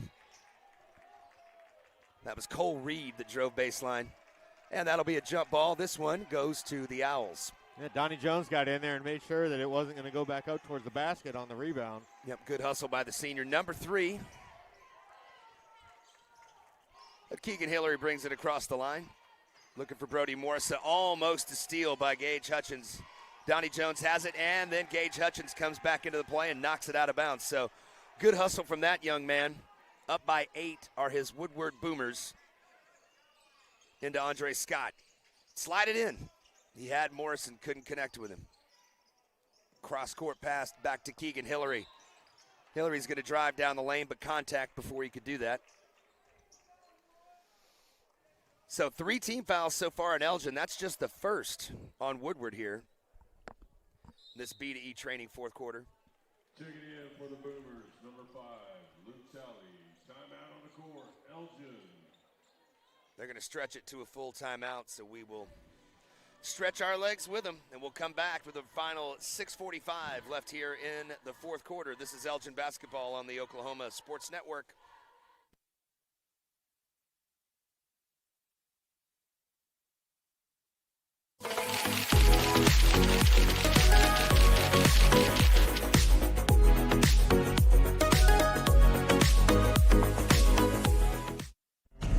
In 1958, the Hillary family purchased a small telephone company in their hometown of Medicine Park. Now in their third generation, Hillary delivers state-of-the-art services across rural Oklahoma. From Main Street business owners and our future generation of leaders to farmers at the heart of our rural economies, Hillary is always innovating, consistently connecting, and relentlessly going where others won't. Because every community, every person matters.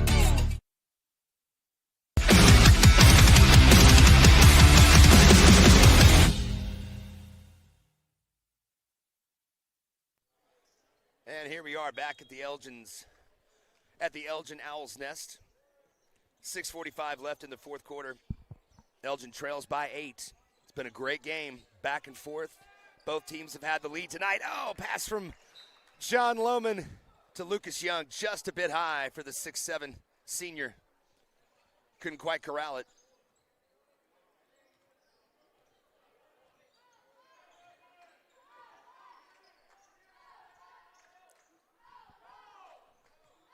Jay Graff gets it over to Cole Reed. Back to Graff at the top of the key. Dalvin Clark now guarding Caden Gaines. He's on him right now. Gaines spins left. And they're going to get Dalvin Clark for his third personal foul on that contact. Reached in.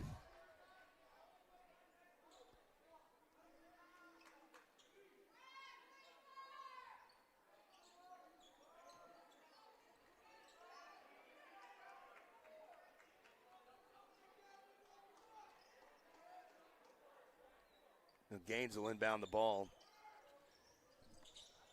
Gets it to Cole Reed. Back to Gaines. Lucas Young on him now. Gaines goes to his right. The pump fake. Takes the step. Draws the contact off the glass and good. And he'll head to the line for the old school three-point play opportunity.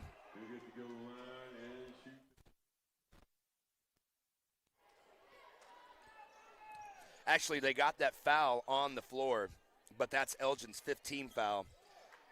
So that's a 1-and-1.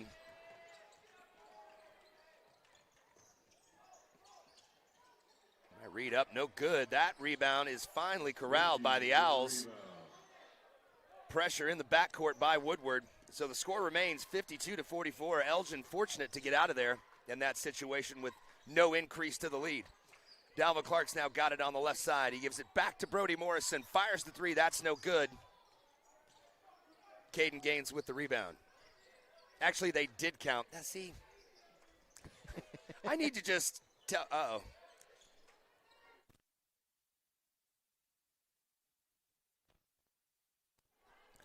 We can see the screen is frozen. We will handle that for you guys momentarily. But I'll keep you abreast of what's going on until we get that situation fixed. 54-44, 5:18 left here in the fourth quarter.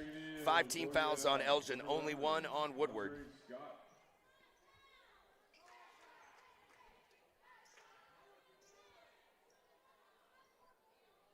Caden Gaines back to the line to shoot 2. And the Owls, there we go. Andre Scott checking in. There we go. Number 11 on the court. Sorry about that.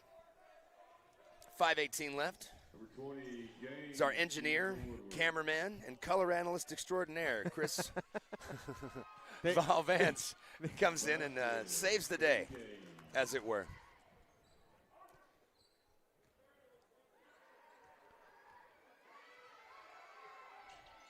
And Gaines makes the second one. So the score, 56 now to 44. Elgin trails by 12. And we're going to have to start forcing the issue on offense, Chris, I'm afraid. I'm hoping that Dalvin Clark does that, fires the 3, and goes as far down as you can without actually doing it. Jake Graff over to Gage Hutchins. Over to Cole Reed. Out to Caden Gaines. He's going to try, look for some space. He swings it over into the corner. That shot's no good. John Lohman goes for the rebound. Luke Talley just drills him in the back, but no call. we're here for the party at this point. I know it. 4.5 left here in the B2E training fourth quarter. Swinging it, Andre Scott. He pump fakes into the paint, kicks it out. Corday Ritchie.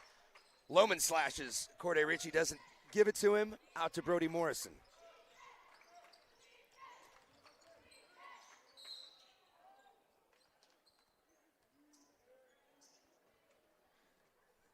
Well, Corday Ritchie will go back to the line. Corday the contortionist. Another drive. Another trip to the Luna Ray Salon charity stripe for Corday Ritchie.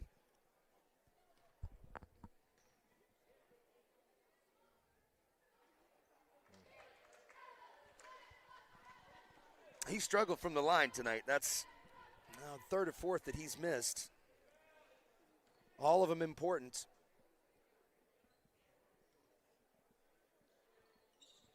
Usually when he misses that first one, the next one is nothing but net, and that's the case there. Woodward fast up the court. Up by 11. Cole Reed inside, no good. Lohman with the rebound. He's got Dalvin Clark on the wing. John. Oh, chest pass, my man. Just float one up, let him get under it. Catch it in stride, take your 2 steps, and he's got a layup. In Dalvin Clark's case, maybe even a dunk. You don't bounce pass. A fast break. Oh, man. Oh, boy. Lohman's been a great ball handler all year. I'm just giving him a hard time. That just comes from experience. Timeout on the floor from Woodward. Let's see if they take a full or a 30. It looked like it was going to be a full. Going to take a full. All right, we'll take it with him. When we come back, we will finish up the fourth quarter. This is Owls basketball on the Oklahoma Sports Network.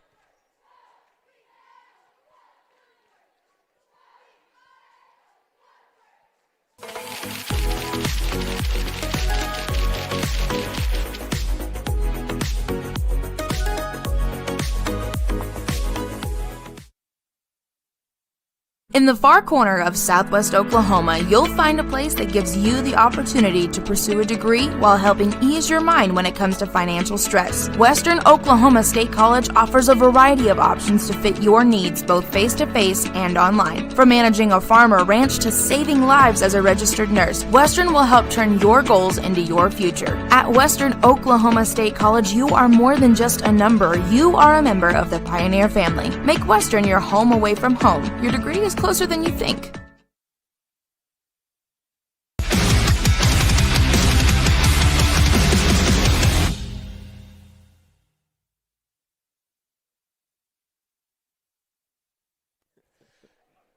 Welcome back. This is Elgin basketball on the Oklahoma Sports Network, Friday Night Lights edition. Happy to have you with us. Hope you had a great week. and hope you're looking forward to a fantastic weekend. Chris, we've got some nice weather, I think, in store for us this weekend, so that should be. I'm hoping the boat's plugged in right now, so we'll see if it manages to make its way to the lake or not. There's Dalvin Clark. Little turnaround jumper in the paint. 3.5 left, a little less. Elgin only down 11. If they've got a run in them, they need to get it started right now. Caden Gaines for 3, and the foul. Who are they going to get with this? He'll get to go to the line and shoot the 3 foul shots. One. Just the one, excuse me, the one.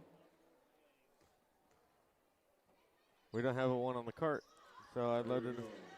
I would say that's about the only weakness I've seen in his game tonight. He's not a tremendous free throw shooter. For being as good, he's got a great-looking shot. His three-pointers are silky smooth, but he's missed several from the charity stripe tonight. So it's surprising. You'd think that, I don't know, your mom's the coach. I mean, obviously a basketball background and family. You'd think that'd be like 50 before one of bed. the best. Yeah, I know. 50 before bed, in a row, by the way, before bed. Yeah. You missed one, sorry. I'll turn on the porch light. I'm going to say that's about the second or third or fourth he's missed tonight. But otherwise, what an outstanding performance. It's been a pleasure to watch Caden Gaines tonight in action. Knowing nothing of, either of us not knowing a whole lot about Woodward coming in, he's been something to watch. He's at 34 points now, so, I mean, I don't want to say one-trick pony, but at the same token. How many points? 31? 34. Jeez. He's having a great game. He is. Has been a one-man show for Woodward tonight. I don't want to take away from anybody else. Cole's played well, number 4. Gage Hutchins has had a couple of outside shots fall, plus he's the Sabrina Williams of the Woodward's defense tonight. Kind of hands everywhere, making a lot of great plays. But, it just gets overshadowed when you've got one guy score 34 points. Blocking shots, rebounds. Corday Ritchie, finally, the contortionist gets one to go when he drives. 49 for the Owls.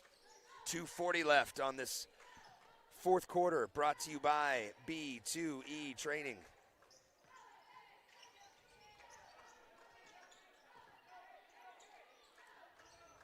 Caden Gaines, turn around, jumper in the paint. That's good. He's got 36.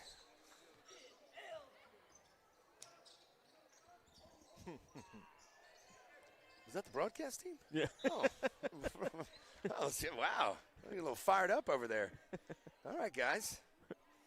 I don't remember us yelling when we won by 20 in the girls' game. I don't, kept it pretty professional over here. What's going on over there? Just kidding. Chris and I talked to those guys for a little bit before the game. Real good dudes. Hey, listen, you drive 2.5 hours to come down and announce a game from Woodward. Man, you get to get as excited as you want when your team's winning. That's the way I feel about it. About to move to 13-7 on the year, unless Elgin's got a 15-point-plus miracle in him in the last 2-12.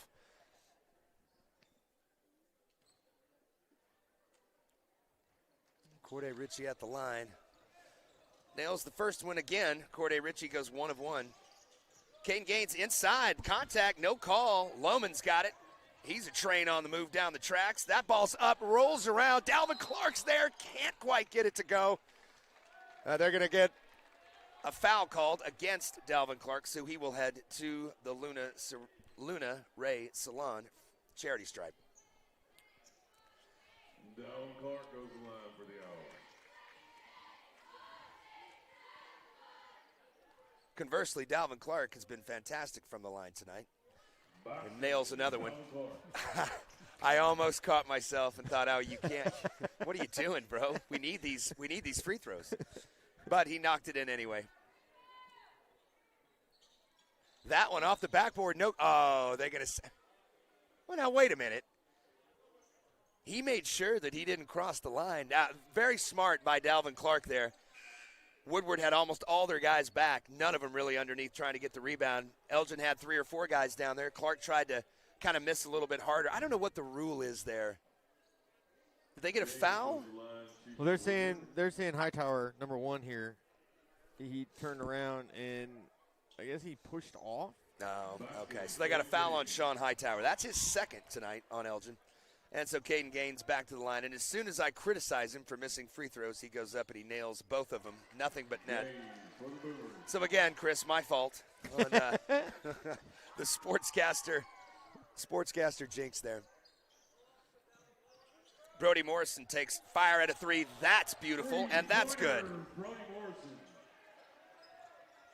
Good-looking shot by Brody. 54 for the Owls, down 13. Caden Gaines drives it right inside. A couple of Owls try to get in his way and impede that drive to no avail. That's a nice layup, and are we into the 40s yet for this young man? That's 40 flat. That's 40 flat for Caden Gaines, looking to make it 41. 69 after the basket, and even 70 after the free throw. That foul was on Brody Morrison, his second. So a minute and a half to go. Morrison takes a long three. Contact there. No call. No, they aren't. No call. I thought I saw the female ref down here get the whistle. Caden Gaines can't control it out of bounds. Checking in for the Owls, number 13, Boletto. Caden Boletto checks in for Dalvin Clark. Minute 17 left in the B2E training fourth quarter, providing basketball training and skill camps for those ages 6 and up, born to elevate while teaching young athletes the importance of elevating themselves on and off the court. For more information, please follow and reach out on their Facebook page. That's B2E Training, B, 2E Training. And thank them for sponsoring the fourth quarter tonight in this varsity boys game. What was that, Chris? The one thing I did notice is, I know we rotate probably the same. What, 1, 2, 3, 4? It's about nine for the boys. Yeah, that's what they've only rotated until this very second. Woodward had kept the same 6 people in rotation. Is that right? Well, the only one that came off the bench was 5, and 5 was rotating with 1. And then the 4 at the end of the bench hadn't come on until they just came on now. Yeah, when I was talking to their broadcast team, they both told me before the game that neither the girls nor the boys play a whole lot of players. The girls only play about 7.